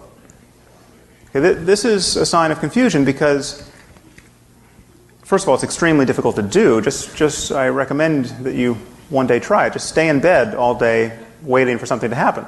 You're going to get impatient, you're going to get restless, you're going to want to eat something, you're going to be moved by impulses, which you'll then have to choose to resist in order to sit and just wait and see what happens. So doing nothing is itself a choice that has its own consequences, and it becomes very difficult to do. So you can't step out of the stream of being lived by your unconscious mental processes, which are showing up as conscious intentions, emotions, moods, desires, etc. But the fact that our choices depend upon prior causes doesn't mean that choice doesn't matter. Choice is part of this causal stream of the human mind and our world. So the proximate cause of my writing a book on free will was my deciding to write a book on free will. You can't write a book by accident, although some people seem to manage it, frankly. So my choice to write it was one of the primary reasons it came into being. So decisions and effort and willpower and discipline, all of these things matter. These are causal states of the brain that have an effect upon our actions and the world. So the choices we make in life are as important as most people want to believe they are, but they are part of the stream of causality. And so fatalism clearly doesn't make any sense. The idea that the future is going to be whatever it's going to be, independent of what you think and do, that clearly is untrue. Thanks for listening. Now back to the show. So are you saying then that you definitely don't believe in libertarian free will? Do you believe in the more nuanced illusion of free will? Are you a compatibilist? Is that compatibilism? Well, I guess it depends on who you're talking to and what their personal definition of it is. So, and that's the problem. I don't know what it means. I mean, if compatibilism means in some way that there is still, I don't know. I don't know how could you have some freedom? It seems like in this case, it's pretty absolute. You have it or you don't. I mean, you might have will, but it isn't free. So the Wikipedia definition of compatibilism is the belief that free will and determinism are compatible ideas. See, I hate that. This is exactly what they fucking do. They use the word they're trying to define in the definition. You fucking idiots. Did you go to school? And that it is possible to believe in both without being logically inconsistent. Compatibilists believe freedom can be present or absent in situations for reasons that have nothing to do with metaphysics. Okay, so it just comes and goes. Yeah, I don't... I mean, is that... I don't... So that sounds weird. Yeah. It is weird. I think that's a pretty shitty fucking definition of compatibilism. Oh, it's terrible. For me, the term compatibilism generally refers to those who... Well, we talked about it pre-show. It's like answering the question of hard solipsism, right? That you don't know. There's no way for you to prove that you're not just a brain in a vat. Mm. There's no way for you to prove that you're not just part of the matrix. And so you have to deal with the reality that you find all around you, right? You have to deal with the world that you find yourself in. You can't just step outside of that and act like, oh no, well, there is no spoon and I'm just going to make the walls fucking melt and I'll walk through them and shit like that. You have to deal with the reality and the physics of the world that you're in, right? And so for me, compatibilism is the idea that I know that there's no free will, and I know or have a tendency toward believing in the idea of hard determinism, but I still know that there's an illusion of free will that most people carry around with them, and that's how they interact with the world around them. And so as a compatibilist, I would just say that ultimately it doesn't even matter if hard determinism is a thing or not, because that's not how people in the world act and react to the world around them. Okay, so I'm an atheist, but most people in the world live with this illusion of a god, and that's how they interact with the world. And so the whether or not atheism is true doesn't even matter, because I'm just going to act like, fuck that shit, dude. That's, I don't care how you want to pretend to act. I care what the belief is. That's what I'm saying. Like, if that's what compatibilism, then it's bullshit. I would tend to agree. I mean, that's my definition of compatibilism, right? I know Dan Dennett is a compatibilist, but when I listen to the noises that Dan Dennett makes about free will, And you can tell I've been listening to Sam Harris about that. Right. But when I hear Dan Dennett talk about free will, to me, it's that he is afraid of the social implications that we would have to accept if we do away with the idea of free will and holding people to account for the things that they do. You know, I think for Dan Dennett and for a lot of compatibilists who want to be able to judge people for the actions they take, that saying that, well, we can't really hold people accountable for the actions they take because they didn't have really a free will to choose what they've done. It's part of nature and nurture and their biology and all of the influences that they've had in their lives. So it's not really up to that individual person to have to accept accountability for their actions. I think they're terrified of the social implications of having to admit to that. And that's fallacious. Yeah, it is. It is absolutely fallacious. Because, I mean, and it betrays their, what I think is their view of the rest of humanity as being too fucking stupid to deal with reality as it is. I mean, but that's the same thing as, you know, saying that, well, atheism is most likely true, but we're not going to spread the word because people go out and rape and kill people if they don't have a God. That's what a lot of Christians and other religious people think, right? I know they think that, but coming from an atheist, that would be the equivalent. Right. Yeah, well, and I think that's why... Let them keep and some atheists do say that. Yeah, well, and maybe that's why I'm more of a determinist than a compatibilist or anybody who believes in free will. But it really is binary. It all hinges on would have done otherwise. So you either would have or you wouldn't. No, maybe, no, possibly, probably, depending. That's bullshit. You would have done otherwise or not. Right.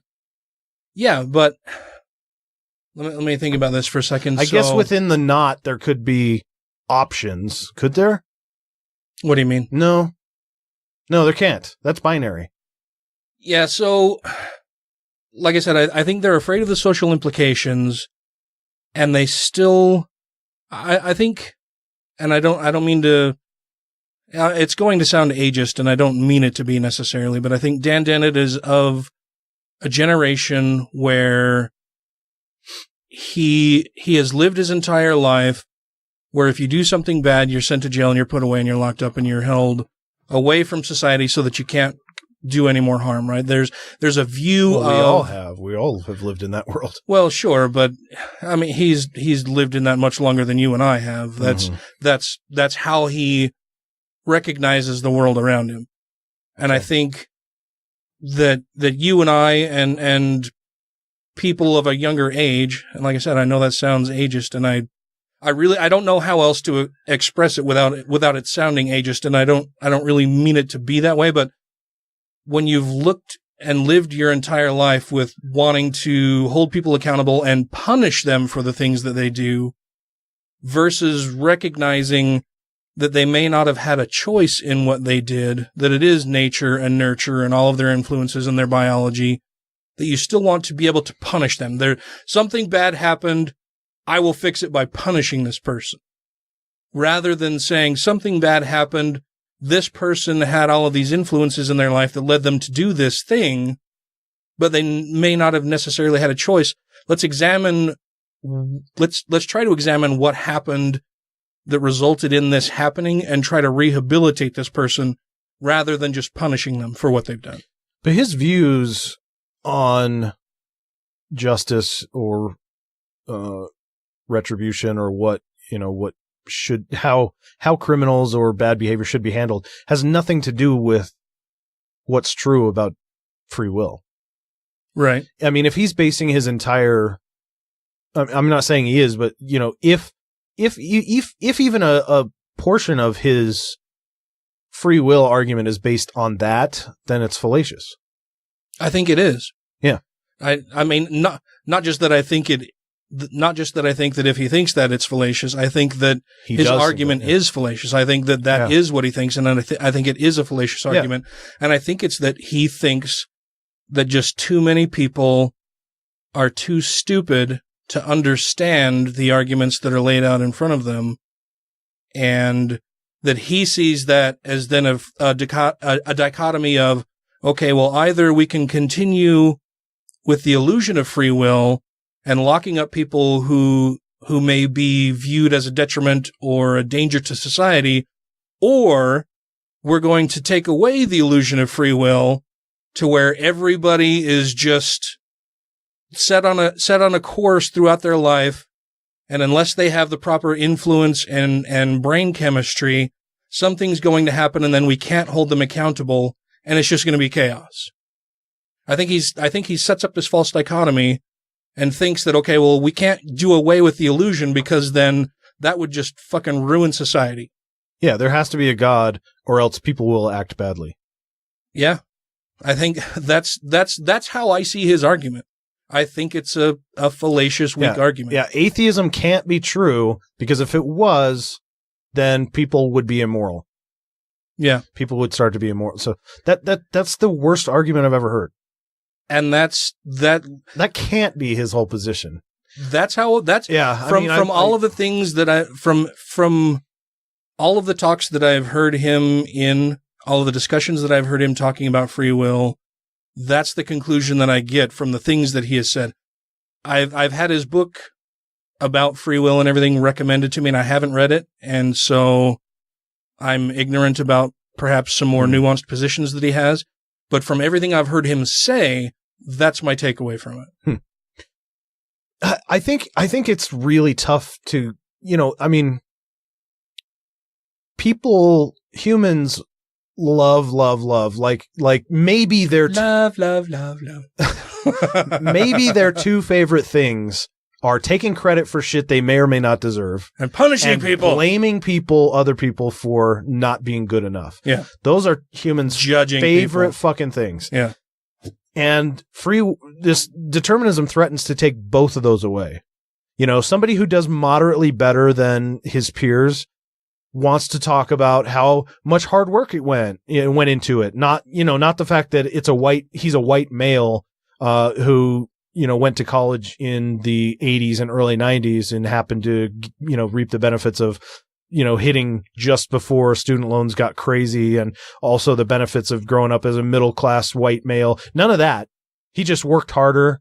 He did the right things. He's smarter in school, got better grades, all the possible things he could do to give himself the maximum amount of credit and minimize all of the things that really played a part in it that he had nothing to do with.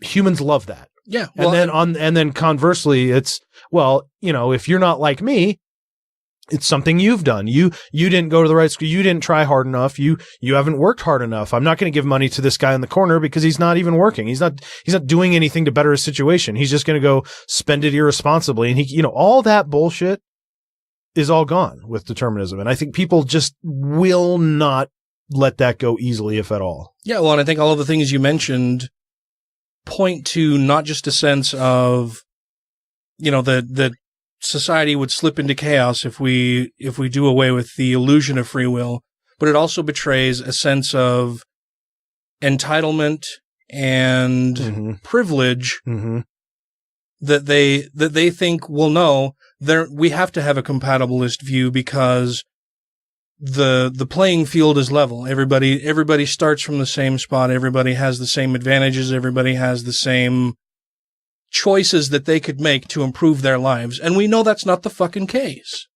And to me, that in itself is a good argument for determinism, right? That you don't start with an even playing field. You don't have all of the same choices available to you. You have your life determined by both your biology and the experiences that are available to you, the ones that you've had already and the ones that are available to you now. Right. Yep. So I have a couple, I haven't even been going off my notes, but there's a couple of, I'll get back to this one, but I actually do have notes in here on compatibilism. So I must have been doing this while I was, listening to Dennett or something. I don't remember writing it, but I'll just read what I have written, and I don't know, maybe it'll be bullshit, but we can talk about it. Okay. I have it written as compatibilism, parentheses, have your cake and eat it too-ism, seems to be a dismissal of the source of our desires. If a murderer kills because they enjoy that activity and have a desire to kill, that's all you need, apparently, right? Yeah. But where do those desires come from in the first place? Well, you don't have to take into account any of their humanity. They're just an evil, bad person that you need to lock away. Right. But if we aren't the author of those desires, which we aren't, then it's determined, not compatible. Mm-hmm. We are, in a sense, just along for the ride while our brain makes decisions to maintain a specific heart rate, produce a set amount of blood and semen, etc. And so it is with making choices, right? Or it seems to be. Why would it be different? Right? It's just that choices, unlike blood, is done in an area of the body that's charged with the responsibility of gathering information about the world, and in doing so, observes the thoughts and quote-unquote choices that are being made. So making blood as a biological function, doesn't press on our experience as humans, where this observing of our thoughts does, creating the sense of being the architect. Does this make sense? Yeah, it does.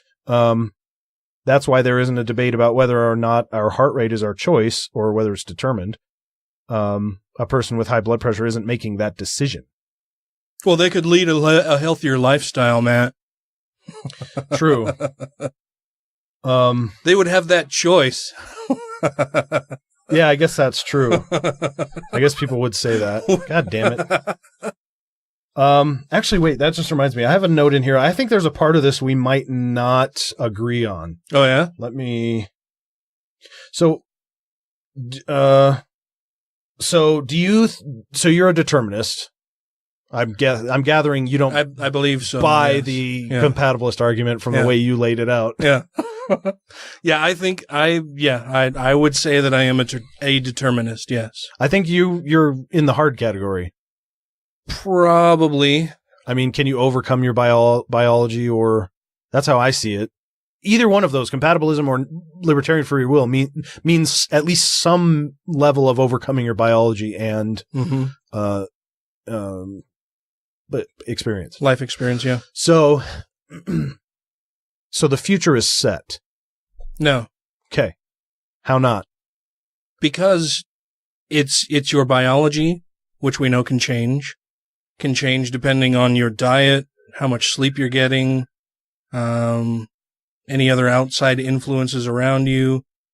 We know that even the things that you do and the people that you speak with, the people who you converse with, that you interact with, can all influence the decisions that you make. They can all guide you either in a good direction or a bad direction, and a lot of even that has to do with your prior interactions and biology, and how you accept or reject the subtle or overt influences from those people around you. But whether you accept or reject those is all determined by other outside influences. And so that's why I say, for people who believe in free will, it's that this person chose to do this bad thing. They need to be punished up and locked away. No, they need to be punished and locked away, right? But if you have a more determinist view, you can say that they may not have had a free will choice to do this. Let's examine what led them to this point in their lives where this thing happened that was a bad thing. What can we do to influence them going forward to rehabilitate them so that this bad thing won't recur? Okay, so to truly have free will requires that the individual be the causal agent, right? So if it's determined, if things are determined, then biology. I'll just use biology as the all-encompassing term for everything that leads up to into determinism, because ultimately it is biology. Yeah. Well, and real quick, there's a difference between determinist and predetermined and predestined. Right. Those are all different things. Okay. Yeah. A determinist is that everything up until that millisecond, your biology and all of your prior life experience has led you to that point, and given all of that background information up to that particular nanosecond, if we could reconstruct all of that and know exactly what your biology is, know all of what your life experience is, we could, with 100% accuracy predict what you would choose if you were given a set of things to pick from. And we could do that with the future too, if we knew all of the variables. Yeah, but you wouldn't be able to know all of those variables because you wouldn't know all of the outside influences. You wouldn't know. There aren't an outside. There's no outside. What do you mean there's no outside? So I don't know who you're going to talk to tomorrow, how they may influence you. You don't. Do you? No, I don't necessarily know that either, but I mean, but the biology, right? This encompassing word that I'm using to grab all of the stuff that leads up into decision making. Whatever encounters I have tomorrow, I don't have a choice in, right? Because otherwise you're adding some sort of cause, an agency causation, which brings you out of biology and into libertarian free will. Well, yeah, I mean, you don't have libertarian free will to choose any of those interactions. I mean, clearly that's the case. Somebody could just wander up to you on the road and say hi. You don't have any choice in that matter. And neither do they. Right. Yeah. So all of these interactions are determined. It doesn't matter whether it's that person or me. It doesn't matter if I know about it. It's gonna happen. Mm-hmm. And that was determined for me, and it was determined for the person that walked up to me, and it was determined for the people, all of that stuff. Okay. And it has, and ad infinitum. Okay. So there you go. So there you go. What's the conclusion to be drawn from that? Well, what I'm saying is, if all those variables could be known, then it could be. I know. Yeah. I mean, these are impossible numbers, but I mean, and especially for our brains, like rolling the dice. Can you imagine like all of the individual variables that you would have to take into account? I mean, you're talking about weather, biology, geology, everything. Everything we're talking about like the butterfly effect, right? That if a butterfly flaps its wings, it's going to affect a tornado a half a world away. Yeah, but that's all irrelevant. It doesn't matter how many variables there are.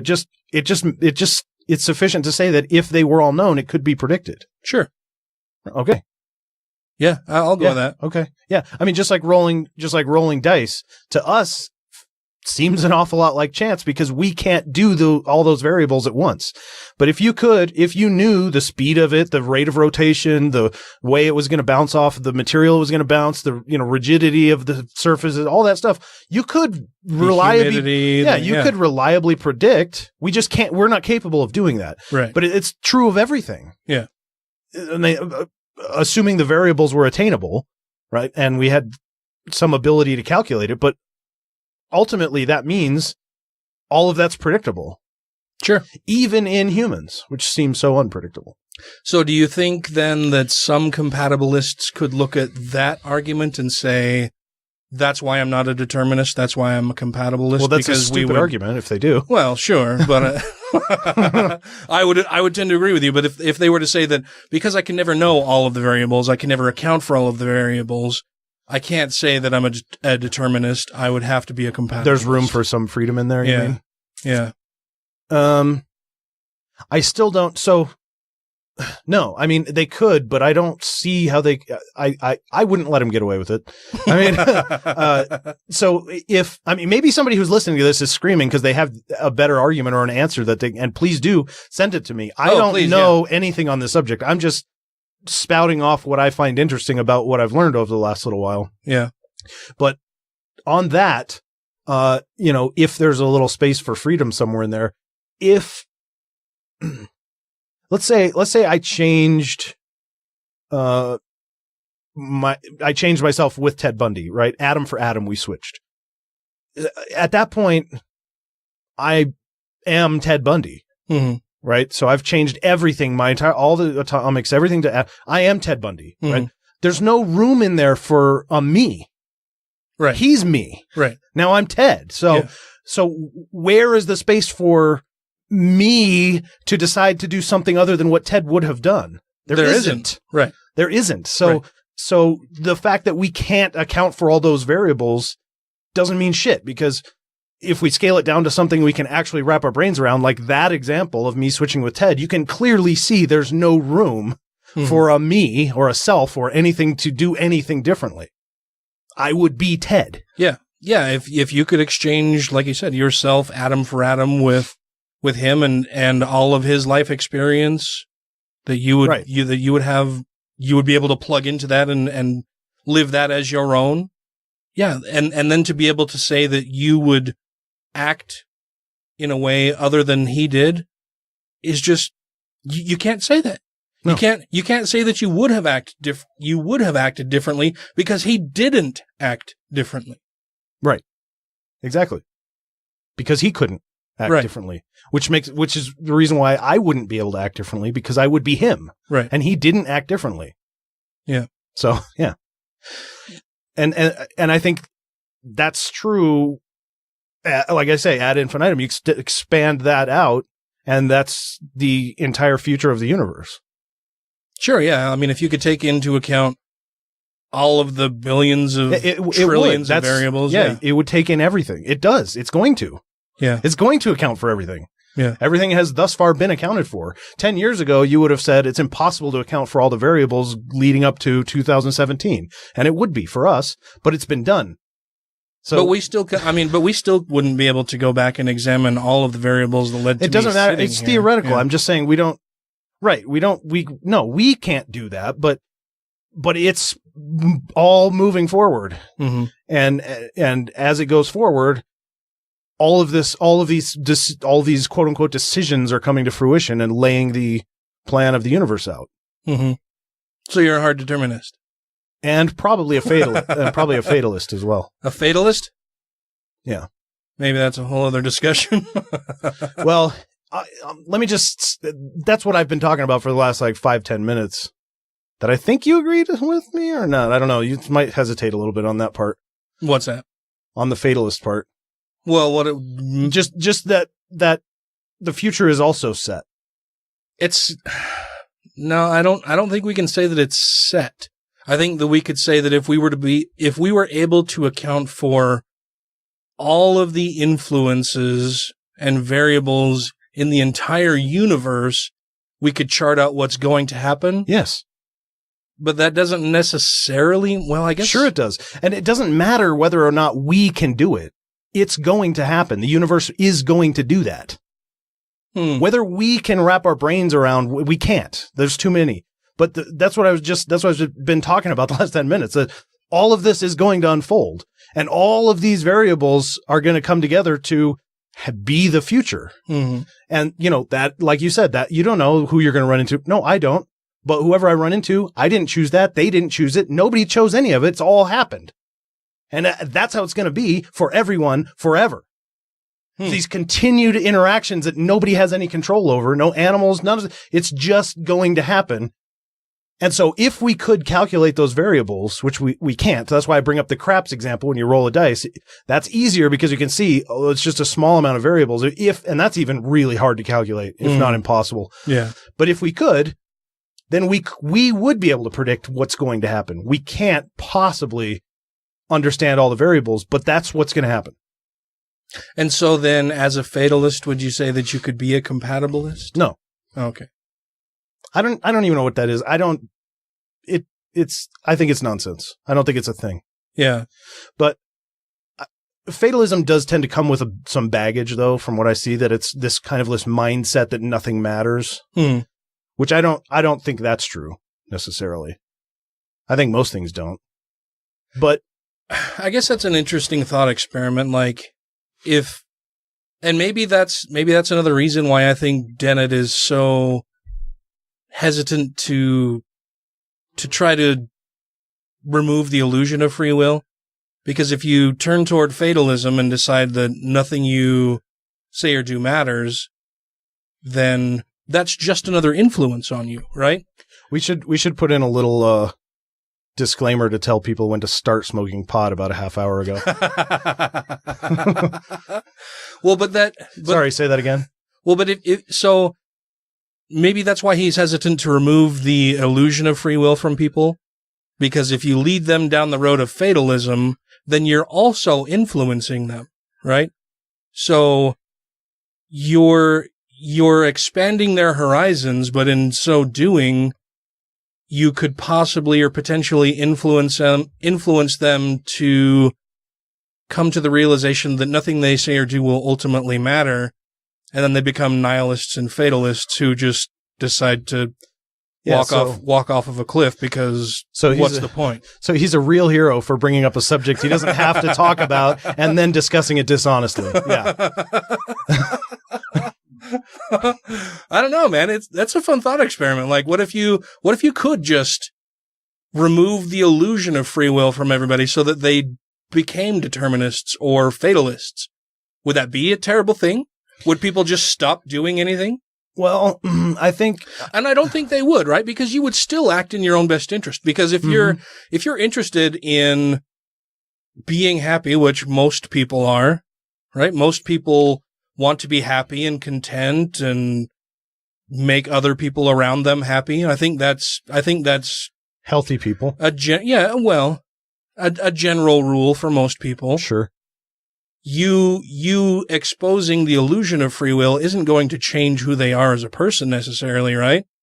Probably not. Do you think that they would stop acting in their own best interest to be happy and thrive and do what they can to improve their lives and the lives of those around them? They don't have a choice. I mean, the brain, I mean, literally.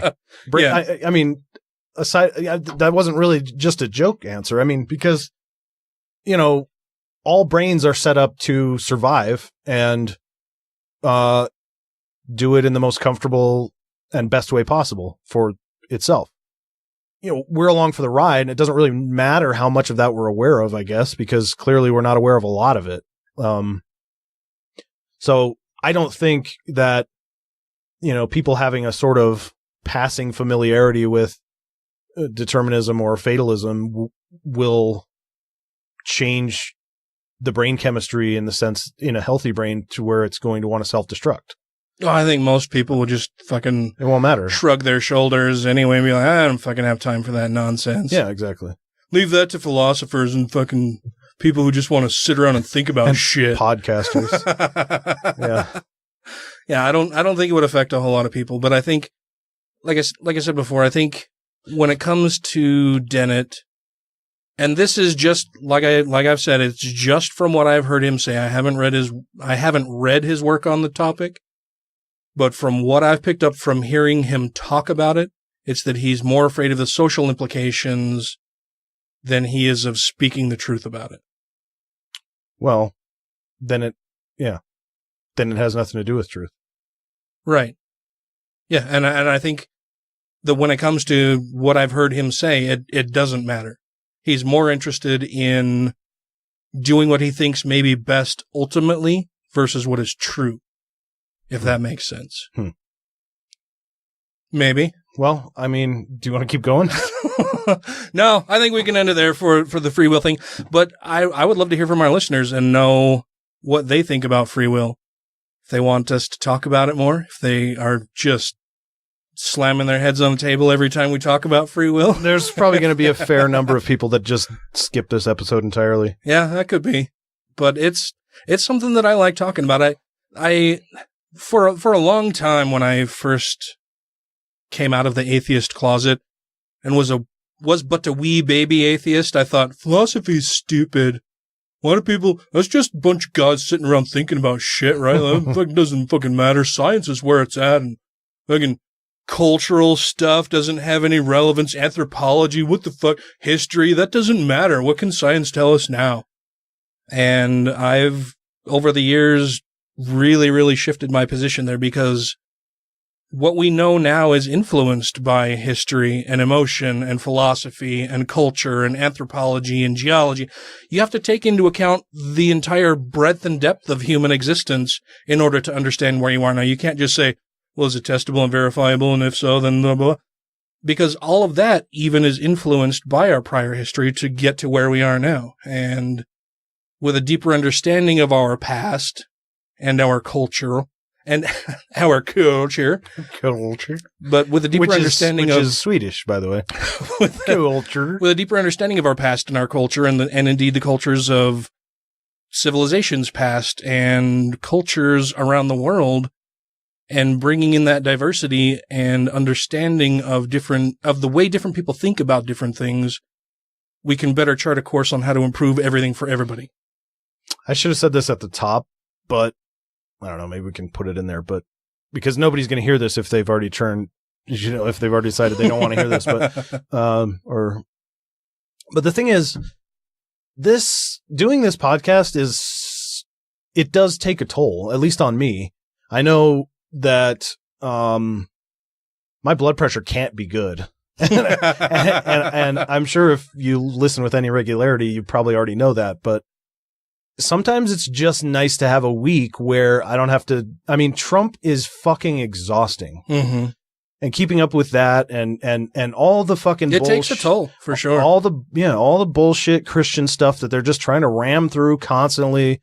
No thought for anybody else. Seems to be getting worse. The divide is greater. Stress is high. And so doing a show, every week where I'm obligated to keep on top of that stuff and just stay continually pissed about things that are going on. It's nice to just have a break show once in a while where we can just explore other topics and have a more relaxed conversation. Like we did with Taylor Grin, and that was a really good, fun episode where we talked to him in the Patreon portion about, punching Nazis. And if you haven't listened to it, you should become a patron and do that. But, so these kinds of shows are beneficial for me anyway, once in a while. And so I appreciate you, indulging me and allowing me that time. No, fuck you. I mean, that was entirely appropriate response. And I have just learned to never open up again. I did. I know. I meant to say, no, fucking, this is awesome. Thank you. No, fuck you. No, I love fucking talking about this stuff. Yeah. So, no, thank you for the opportunity to do it. And just a very, very rare moment of semi-warm-heartedness from me. No, fuck you. No, fuck It was kind of funny. No, I love talking about this stuff. But yeah, and the conversation with Taylor was awesome too. Yeah. God, we have so much new stuff. I know. But you said how exhausting it can be to try to keep on top of this. And I think we see that, I know that I've noticed it, especially as of late, like all of the terrible stuff that the administration is doing day after day after day after day. The shootings that we see, at least once or twice per week. Yep. Like how there are still people in Puerto Rico that have no power, no housing. Right. I mean, it's trying to keep here's I'm sorry, I didn't mean to cut you off. No, you're fine. I just mean like, if we didn't have a show to do, there would be some place in my brain to just store that away, whatever. Like, yeah, of course, it's fucking Trump. What a piece of shit. But I have to kind of try to, keep it together in some place at the forefront. Like all of the bullshit that he's like, you got to try to keep the Russia stuff, because people are going to defend him and say, well, it's just like Obama. We hated Obama. We got to, and we got to come up with reasons or at least explain why Trump is such the worst president of all time. The Russia stuff, the Puerto Rico stuff, the golfing, the executive orders. I mean, it's just every day is just the sexual assault, bragging about it, the way he talks to foreign leaders, his narcissism, his tweeting, just his attack on free press. We have to keep all of this stuff near the front to be able to talk about it and it's hard to hold all of that stuff there and then still do other things. I have to go to work. Yeah. Yeah, absolutely. Anyway. Well, I was going to say, I see it all the time now. I don't know why I'm bitching to our listeners who support us. I was going to say, I see it all the time now that, when Trump first took office, my Facebook feed was full of people resist and, fight the power and Trump is awful and here's why. And it's slowly petered off. People just, they don't talk about it as much anymore. They don't post about it. There's not the same level of outrage when the same level of bullshit is still coming out. I know.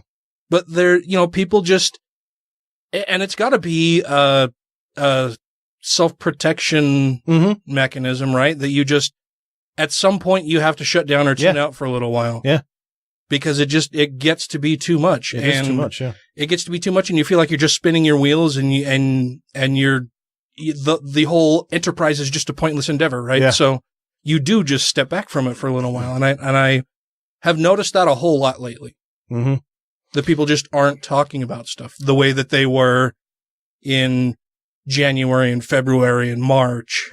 But the good thing is we are seeing it happen in Virginia and New York where it matters, like they're punching him in the ballot, Mm-hmm. And, we're facing one of,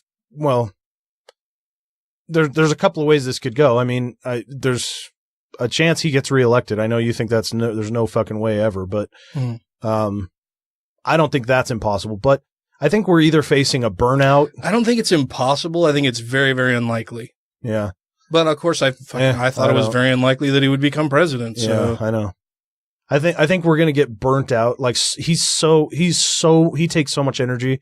I think everyone's gonna be so sick and tired that they're just gonna vote for anyone else, or just not vote at all and allow his base to keep him in office, or this becomes the new normal.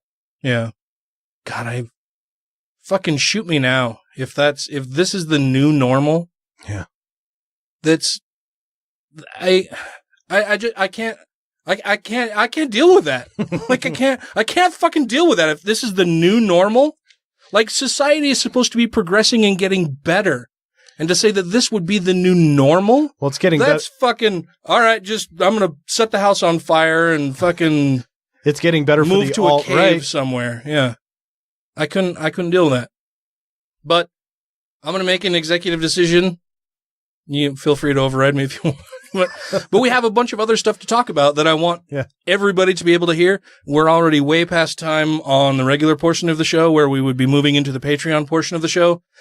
But I think because we're not going to be recording next week, we'll just make this, we won't have necessarily a Patreon portion. I mean, we might have a little bit, but we still have a bunch of other stuff that I wanted everybody to be able to hear, and we can just make this a little bit longer episode for all of the peoples, and our Patreon supporters will, of course, get it before everybody else, but I want other people to hear about other stuff that's going on as well. So let's talk about that. Okay. Hey, this is Taylor Grin from grinandbearint.com, where we do news, analysis, and commentary, and you're listening to Godless Rebelution. Here's just one. There are many examples of the way the Christian God has been defined which cancel themselves out. For example, God is defined as a being with free will who knows everything. He knows the future. God not only knows the past, and I'm assuming this is the kind of definition that you hold. You'll correct me if I'm wrong, because you haven't told us yet. But God not only knows the past and the present, but he also knows the future, which means he also knows his own future decisions. God knows what he's going to do tomorrow at 12 noon, because he's God. He knows everything.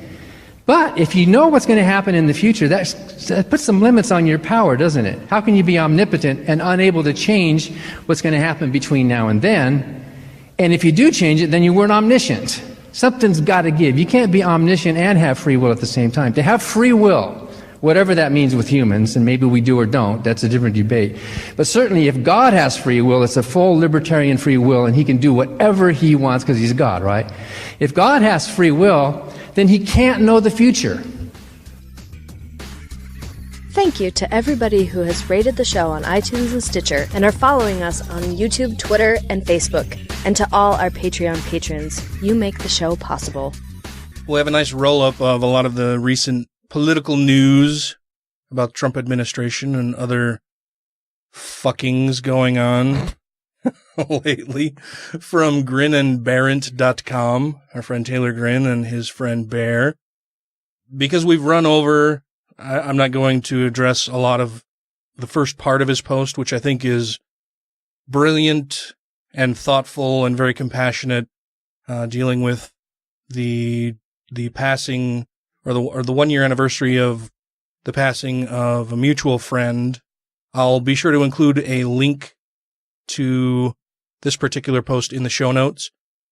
I really don't know what else to say about that, other than that I would encourage everybody to go and read the full post, primarily the first part that we're not going to address in the show, but it's very important, and I think everybody should read it nonetheless.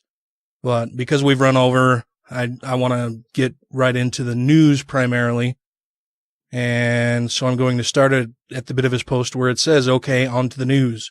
A lot has happened this week. Hell, a lot happened last night. Let's get into it. The Atlantic published an article Monday night showing communications between Trump Jr. and the WikiLeaks Twitter account. Mm-hmm. Like when news of his meeting with Natalia Veselnitskaya, once news broke of the communications, Trump Jr. quickly released screenshots of them. While it does appear the conversation was largely one-sided, the activity does not appear to be.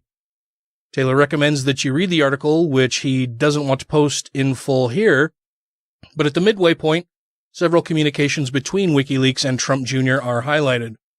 What is interesting about these communications is the degree to which plausible deniability is maintained.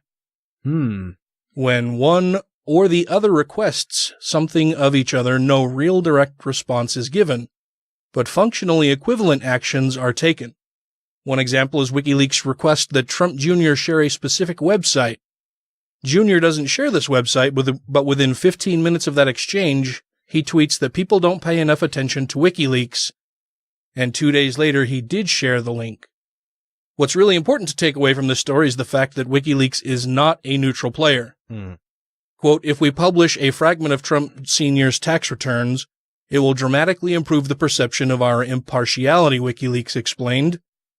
So they're trying to build in this whole idea that, oh no, we're impartial. We're just reporting the news that's out there or that we come in contact with. We don't have a particular side that we want to promote or sustain with the work that we're doing. We're completely impartial, which is totally bullshit. While they're withholding information. And right. Yeah. And only reporting bad information on one side of the house. That means that the vast amount of stuff that we publish on Clinton will have much higher impact because it won't be perceived as coming from a pro-Trump, pro-Russia source. Exactly. They have a fucking agenda, and they want to maintain that agenda while also trying to maintain an air of impartiality. That is fucking sinister. Yeah, it is. It's totally fucking sinister, and it's what they did, and it's what so many people bought into. Some have made the argument that WikiLeaks was merely worried about perception, not exposing that they actually possessed a pro-Trump, pro-Russia bias. However, this argument is unfounded. WikiLeaks, to our knowledge, has not at any point reached out to the Clinton camp to play their field, so any perception there also reflects reality. They were giving the Trump campaign preferential access and coverage, which they absolutely were. On to news of Roy Moore. Roy Moore has now been accused of sexual harassment or assault by 5 women who were in their mid-teens at the time, while he was in his 30s. The most recent revelation, which Moore denied, included his signature in a yearbook. Did you see that? Yeah. It's something like, oh, you're to the prettiest girl in the school or some shit like that. Like, fucking creepy from a 30-something-year-old dude. And then Roy Moore, district attorney. Yeah. Yeah, had to include that little bit. When the Washington Post ran the first story with the prior 4 women, Breitbart attempted to scoop and deflect after Washington Post's request for comment was forwarded onto them. There is presently an information campaign to discredit the women and the Post. Though congressional Republicans have publicly disavowed Moore, quite a few of them anyway, as of the time of writing, the RNC and local GOP campaign offices are still spending money on Moore's campaign, and their operatives are still assisting him. So they've, a lot of the Republicans in Congress have said, oh, well, if these allegations are true, then they would be disqualifying and Moore should step aside. He won't be accepted here in the Senate. There's even been talk of him not being seated in the Senate. And so it'll be interesting to see how that all plays out if he does win the election, to see how many Republicans actually say, no, you're not going to be part of the Senate. I have a guess. 0. Well, it would be... They're not just going to decide to grow a pair right now. I think the last time... This is just a bit of my memory from watching Rachel Maddow episode yesterday or the day before. But I think if he does win the election and they do not seat him, it would be the first time since like 1895 that has happened. Yeah, and this is relying on the already sitting Republicans to have a lot of integrity. Right. And we know that they don't. No, I mean, they fucking don't. I mean, they're saying the same shit about, they're saying this about Roy Moore, but they're not saying that about Donald Trump, who's accused of much of the same things that Roy Moore is being accused of. Well, they all fought against all of these same people we're talking about. Paul Ryan, Mitch McConnell, all these guys were saying all the same kind of stuff about Trump when he was running, you know, and trying to distance themselves. And then as soon as he came to the Oval Office, they couldn't get on their knees fast enough for him. Yeah. So. Yeah. Well, and even people like, you know, the now great Jeff Flake, who made his flowery speech, who also voted with Trump 99% of the fucking time and still to this day will vote with him. Mm-hmm. You know, you can say whatever the fuck you want and as part of your speech when you're not going to be in office anymore because you're not going to run. Yeah. But when it's no risk. But yeah, your actions betray your words, Mr. Flake. Anyway. Meanwhile, locals are saying that his behavior is a known factor and that a local mall barred his entry because of advances on teen girls in the past. We're still trying to determine if a supposed letter of support for Moore by local pastors was a forgery. It's amazing that, you know, all of this stuff has been going on in Alabama for so long that everyone down there, oh yeah, that's just old Roy Moore. That's just how he is. What the fuck have you been doing about it? That's just how it goes. Yeah, I wasn't aware that there was any question about the authenticity of the letter of pastor support for him. Everything that I've seen has just accepted it as, yeah, this is what has happened, is that all of these pastors are now, you know, endorsing and voicing their support for Roy Moore, but I hadn't heard that there's any question of its authenticity or that it was possibly a forgery. So, thanks. That's new news. In reporting based on leaked info from a call between McConnell and Pence, the GOP may attempt to appoint Jeff Sessions through the Alabama governor back in his old position, both sidestepping the Moore question and opening up the AG position for someone not recused from the Trump-Russia investigation. Oh, God. That's an interesting twist. Uh-huh. I hadn't heard anything about that.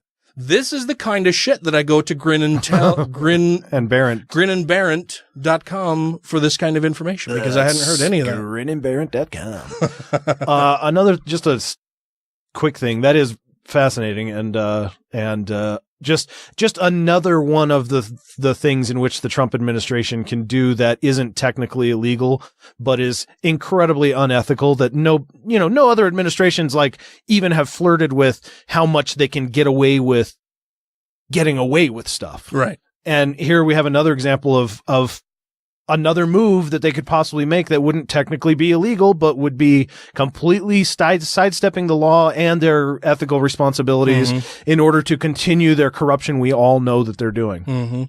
But one more thing on the Roy Moore allegations and all that, you know, it's like coming after, I mean, obviously Bill Cosby was a while ago, but since then there's just been a ton of them, you know, including, you know, Kevin Spacey and Louis C.K. and so on and so forth. And you see all over Facebook, you know, that's like guys are posting, God, is it just fucking everybody? And women collectively. Yeah.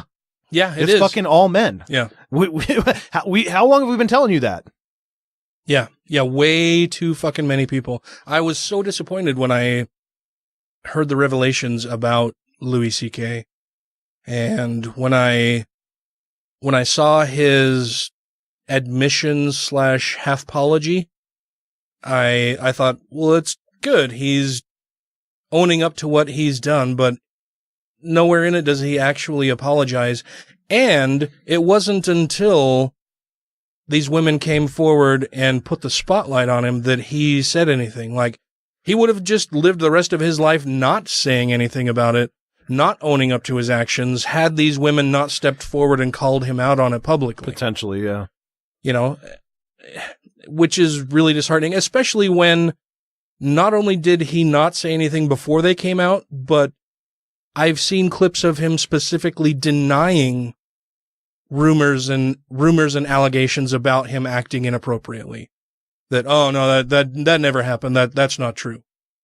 Well, we know that it is true through his own admission now, and the brave women that have come forward to let everybody else know about the shitty things that he was doing.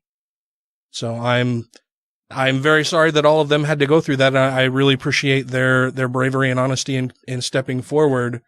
And all the men, you mean, that are being accused?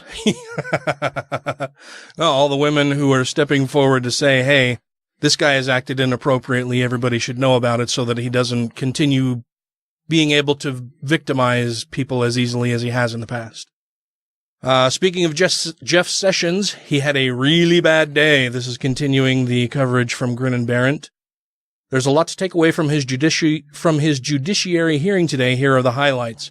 I watched some of this during lunch today, and I know I chatted with Taylor a little bit about it when he said that he was creating this write-up, and I said that, I watched a little bit of it, and it seems that Sessions just lives in his own reality, that he's created a world in which anything he says and does is just fine, and of course I didn't mention that because I didn't think I had to, because it's just part of my regular routine and daily stuff. Like, why would I have to mention that? There was a particular bit of the questioning that I saw, and maybe it's addressed here. I'm not sure. We might get into it, but one of the people who was questioning him said, "Okay, well, you filled out this form that says, have you in the last 7 years had any contact with operatives of foreign governments?" And you answered no. And you've since admitted that you have had contacts with representatives of foreign governments. So were you lying then or are you lying now? And Jeff Sessions' answer was, well, just in my regular performance of job duties as a congressman, of course I'm going to be meeting with different people and everything. And the guy questioning him said, okay, well, but that isn't part of the question that you answered on this form. The form doesn't say, as part of your regular duties, have you met with anybody in the last 7 years? It's just, have you met with anybody in the last 7 years? And you said no. So you lied. Yep. It was an interesting exchange. The article on Grin and Barrett says, Senator Jeffries started by establishing that Sessions claimed he didn't recall the answer to various questions dozens of times during his appearances before Congress as Attorney General. Jeffries then summarized Sessions' comments to Fox Business host Lou Dobbs, one of my favorite people, on October 4th, one of Donald Trump's favorite people for all the softball questions he gives him, on October 4th, 2016, in which he blasted Hillary Clinton for the exact same behavior, suggesting that it could be criminal. The same senator cut off Sessions repeatedly, and when Sessions attempted to ask if his behavior was improper, he said, "You understand that in this capacity I ask the questions, you provide the answers. You're no longer a senator." It was one of the few times Sessions stopped smiling. Senator Ted Lieu said, "That is exactly the opposite answer you gave under oath to the U.S. Senate," referencing Sessions' January 10th confirmation hearing before the Senate Judiciary Committee. Quote, "Either you're lying to the U.S. Senate or you're lying to the U.S. House of Representatives." He did not remember talking to Carter Page, a former foreign policy advisor to Trump, who has said he told Sessions about a planned trip to Moscow. Sessions said he only recently recalled a meeting during the 2016 presidential election in which George Papadopoulos, a foreign policy advisor to Donald Trump's campaign, disclosed his contacts with Russians. Papadopoulos is the guy who was recently indicted and pled guilty to, I can't even remember exactly what he pled guilty to. Anyway, he's a bad dude. Sessions also appeared to suggest there was not enough basis to appoint a special counsel to investigate Hillary Clinton, a day after the Department of Defense confirmed the Attorney General had authorized senior prosecutors to evaluate an inquiry into the Clinton Foundation. And that's over the whole Uranium One bullshit. I think wasn't it lying to federal agents? Wasn't that what is Papadopoulos? Yes. Yeah, I think of lying to the FBI. Yeah. Thank you. That was it. But so thank you very much, Taylor. I will be sure to post a link to this in the show notes for this episode. We'll get on to some other stuff. Hi, this is Thomas Westbrook, and I have a YouTube channel called Holy Kool-Aid where I take topics and I break them down in 5 or 10 minute videos, trying to give a laser-focused perspective on religion, philosophy, and science. And you are listening to the Godless Rebelution podcast.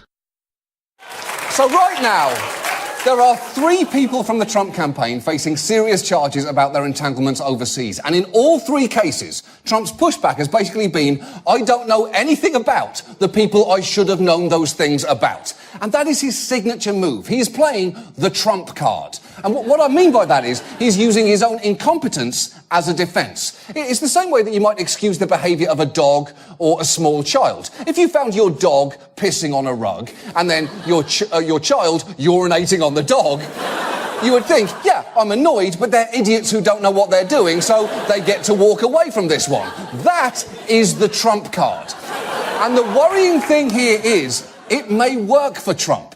Because think about what the counter-argument may have to be. This is a meticulous man who made strategic decisions fully aware of the consequences of his actions. That could be a tough case to make, but we cannot accept the Trump card as his defense here. Because if we do, just think about what we would actually be saying there. We'd be saying, look, this guy is too dumb to really understand what he's doing, so I guess we have no choice but to let him keep being president. Please, let's not do that.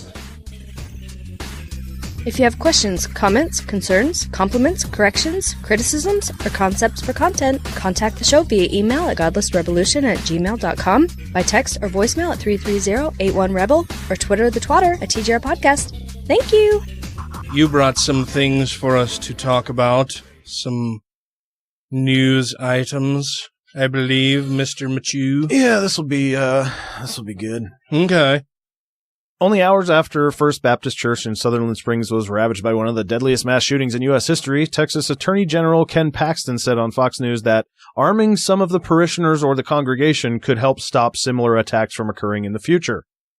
Yeah, because I'm sure none of them were armed there in rural Texas. More guns, more guns. A state law put into effect in September made it legal for churches to have armed volunteer guards, but the law's author says many churches in Texas don't know it's an option. State Representative Matt Rinaldi said he was inspired to submit a bill to the legislature after discovering that though the existing law had allowed congregants with licenses to bring firearms into houses of worship, they weren't allowed to conduct security functions. That doesn't make any sense. Why would they?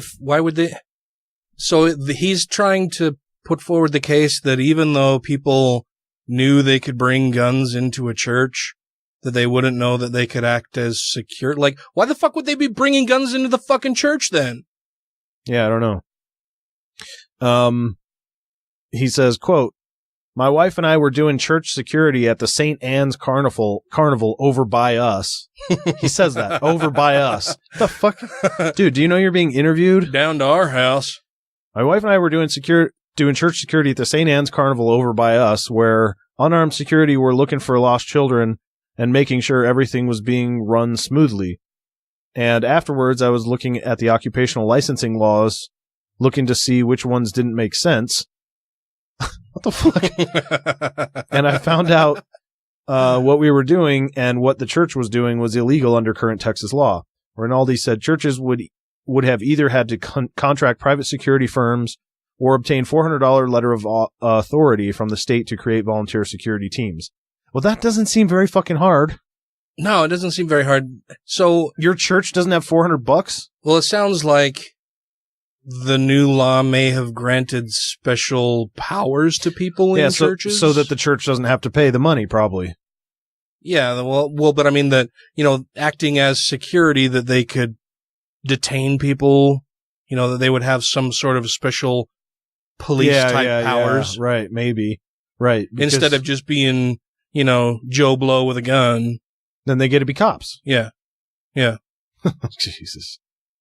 We've seen churches being targeted time and time again. All over the place.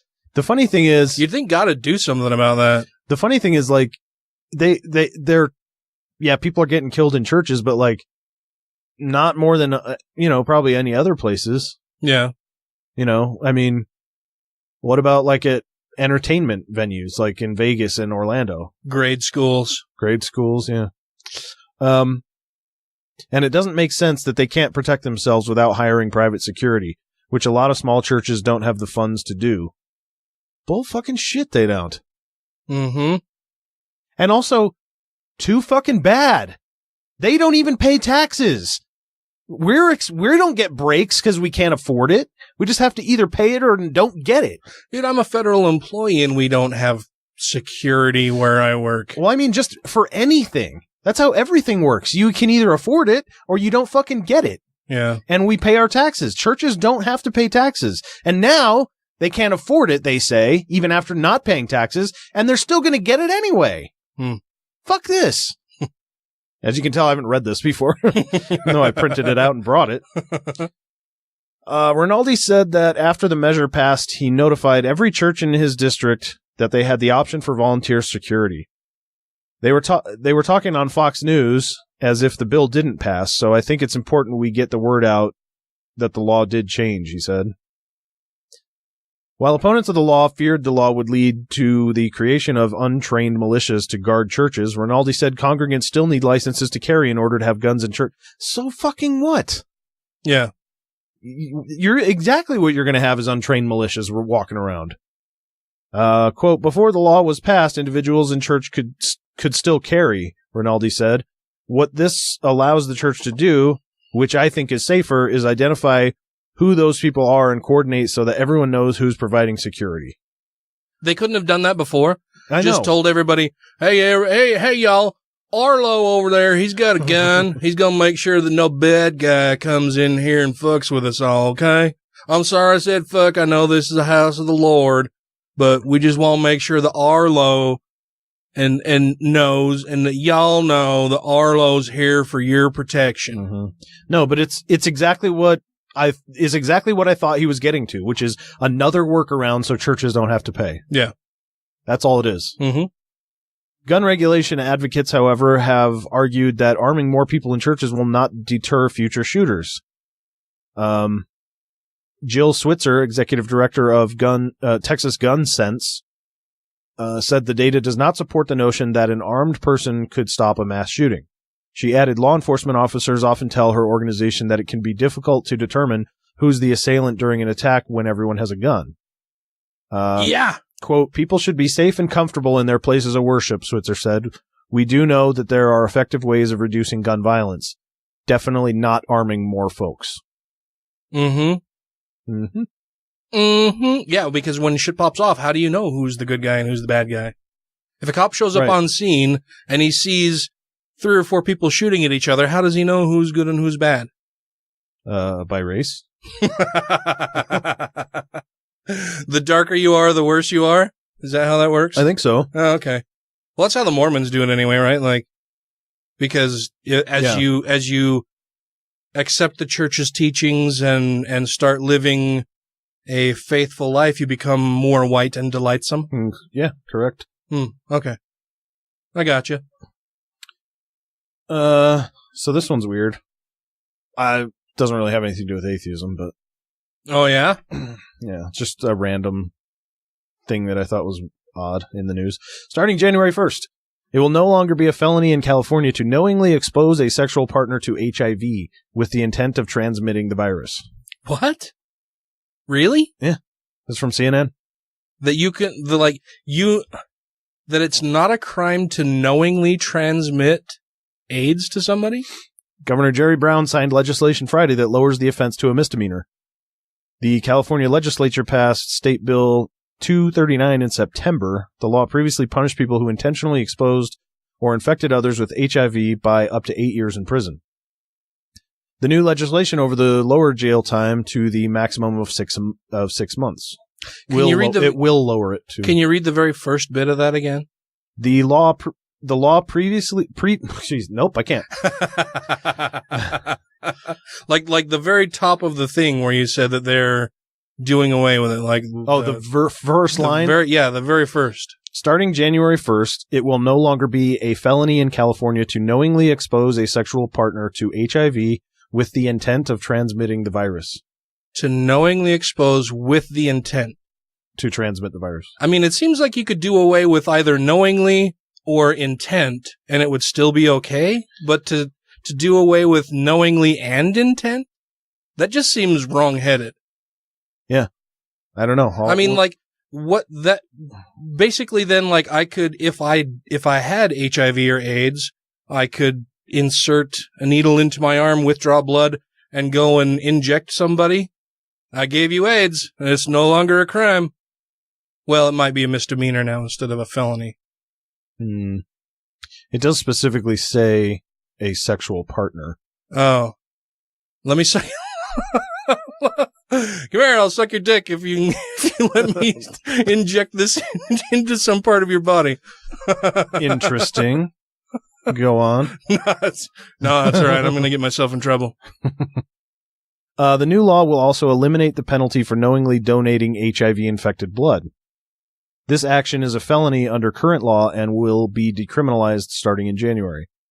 Supporters of the charge argue the previous law was antiquated because all donated blood is tested for HIV. Bill sponsors Senator Scott Wiener and Assemblyman Todd Gloria. I was just going to say, I can see the blood donation part because they're just going to dispose of it anyway. Right. Yeah. And in some settings, you may not want to alert other people that you don't, it's your body, your blood. You may go into a donation center not wanting everybody else to know that you have HIV or AIDS, and so you want that cover of still being able to donate, knowing that they're going to test it and will reject it or throw it away. Mm-hmm. But you don't want to necessarily announce to the world, well, I'm not going to donate because I have AIDS. Mm-hmm. So I get that. That's fine. Yeah, so the bill sponsors, Scott Wiener, Todd Gloria, both Democrats, argued California law was outdated and stigmatized people living with HIV, especially given recent advancements in medicine. Evidence has shown that a person with HIV who undergoes regular treatment has a negligible chance of spreading the infection to others through sexual contact. The most effective way to reduce HIV infections is to destigmatize HIV, Wiener told CNN. Or, no, it's not just destigmatization, it's offering fucking healthcare for these people. Yeah. If he just said, if they have regular treatment for it, if they have the means with which to get the treatment, but most people don't, or a whole fucking lot of people don't. Mm-hmm. And so decriminalizing it and saying that it was antiquated just because, now we've made these technological and scientific healthcare advancements, that's not going to solve the fucking problem of providing the people with the means to have that care available to them. Right. He does go on to say to make people comfortable talking about their infection, get tested, get into treatment. So, I mean, as long as that's available, sure. Yeah, as long as you can afford it. I bet you he's not on the side of doing away with the ACA either, well, but yeah. Gloria released a statement Friday saying the bill will put the state at the forefront in the fight to stop the spread of HIV. Wiener said by destigmatizing HIV, the bill would encourage people to get tested, which will in turn lower HIV transmission in the state. Opposition to the bill. Many Republicans staunchly opposed State Bill 239, saying it would lead to an increase in HIV infections. Senator Jeff Stone voted against the bill and strongly expressed his disapproval in September when the Senate voted on it. Stone, who is also a pharmacist, took aim at Wiener and Gloria's argument that modern medicine can lower the spread of HIV. And I kick you right in the wiener. Yeah. The senator said 3 out of 4 people who are on the prescription medication in the United States do not comply with their doctor's orders on how to take it. If you don't take your AIDS medications, you will allow for some virus to duplicate and show a presence. Then you are able to transmit that disease to an unknowing partner, Stone said on the Senate floor. Stone asked Brown to veto a bill in a letter obtained by CNN. The senator doubled down on his claim that many people do not properly adhere to their drug treatment. Stone also wrote that the bill runs contrary to the state's responsibility of protecting Californians. Senator Joel Anderson, another Republican who voted against the bill, argued that people infected with HIV could never live their lives to the same extent again. He said it was irresponsible not to disclose the possibility of a life-altering infection. The critical word in the sentence is intentionally, Anderson said in September. When you intentionally put others at risk, you should have responsibility. Right. That's why I say, like, if they could do away with one or the other, either intent or knowledge, or I can't remember what the two words were, but to do away with both seems just dangerous. Yeah. We're just looking to see if any more of this is important, but based on that, I mean, I kind of have to agree with the Republicans on this one. Yeah, I do too. That seems like putting people in harm's way without. There's a little bit of like, I can kind of see what's happening, but the thing is, we're not at the stage where we're ready to move to that yet. Like, if we had a nice, isolated, well-controlled population of people living with HIV that were, well-medicated, we had health care, at least in some sort of an order that was available for all of these people, then we could start talking about taking steps to destigmatize probably. But I mean, I think right now we're not really ready to make moves like this.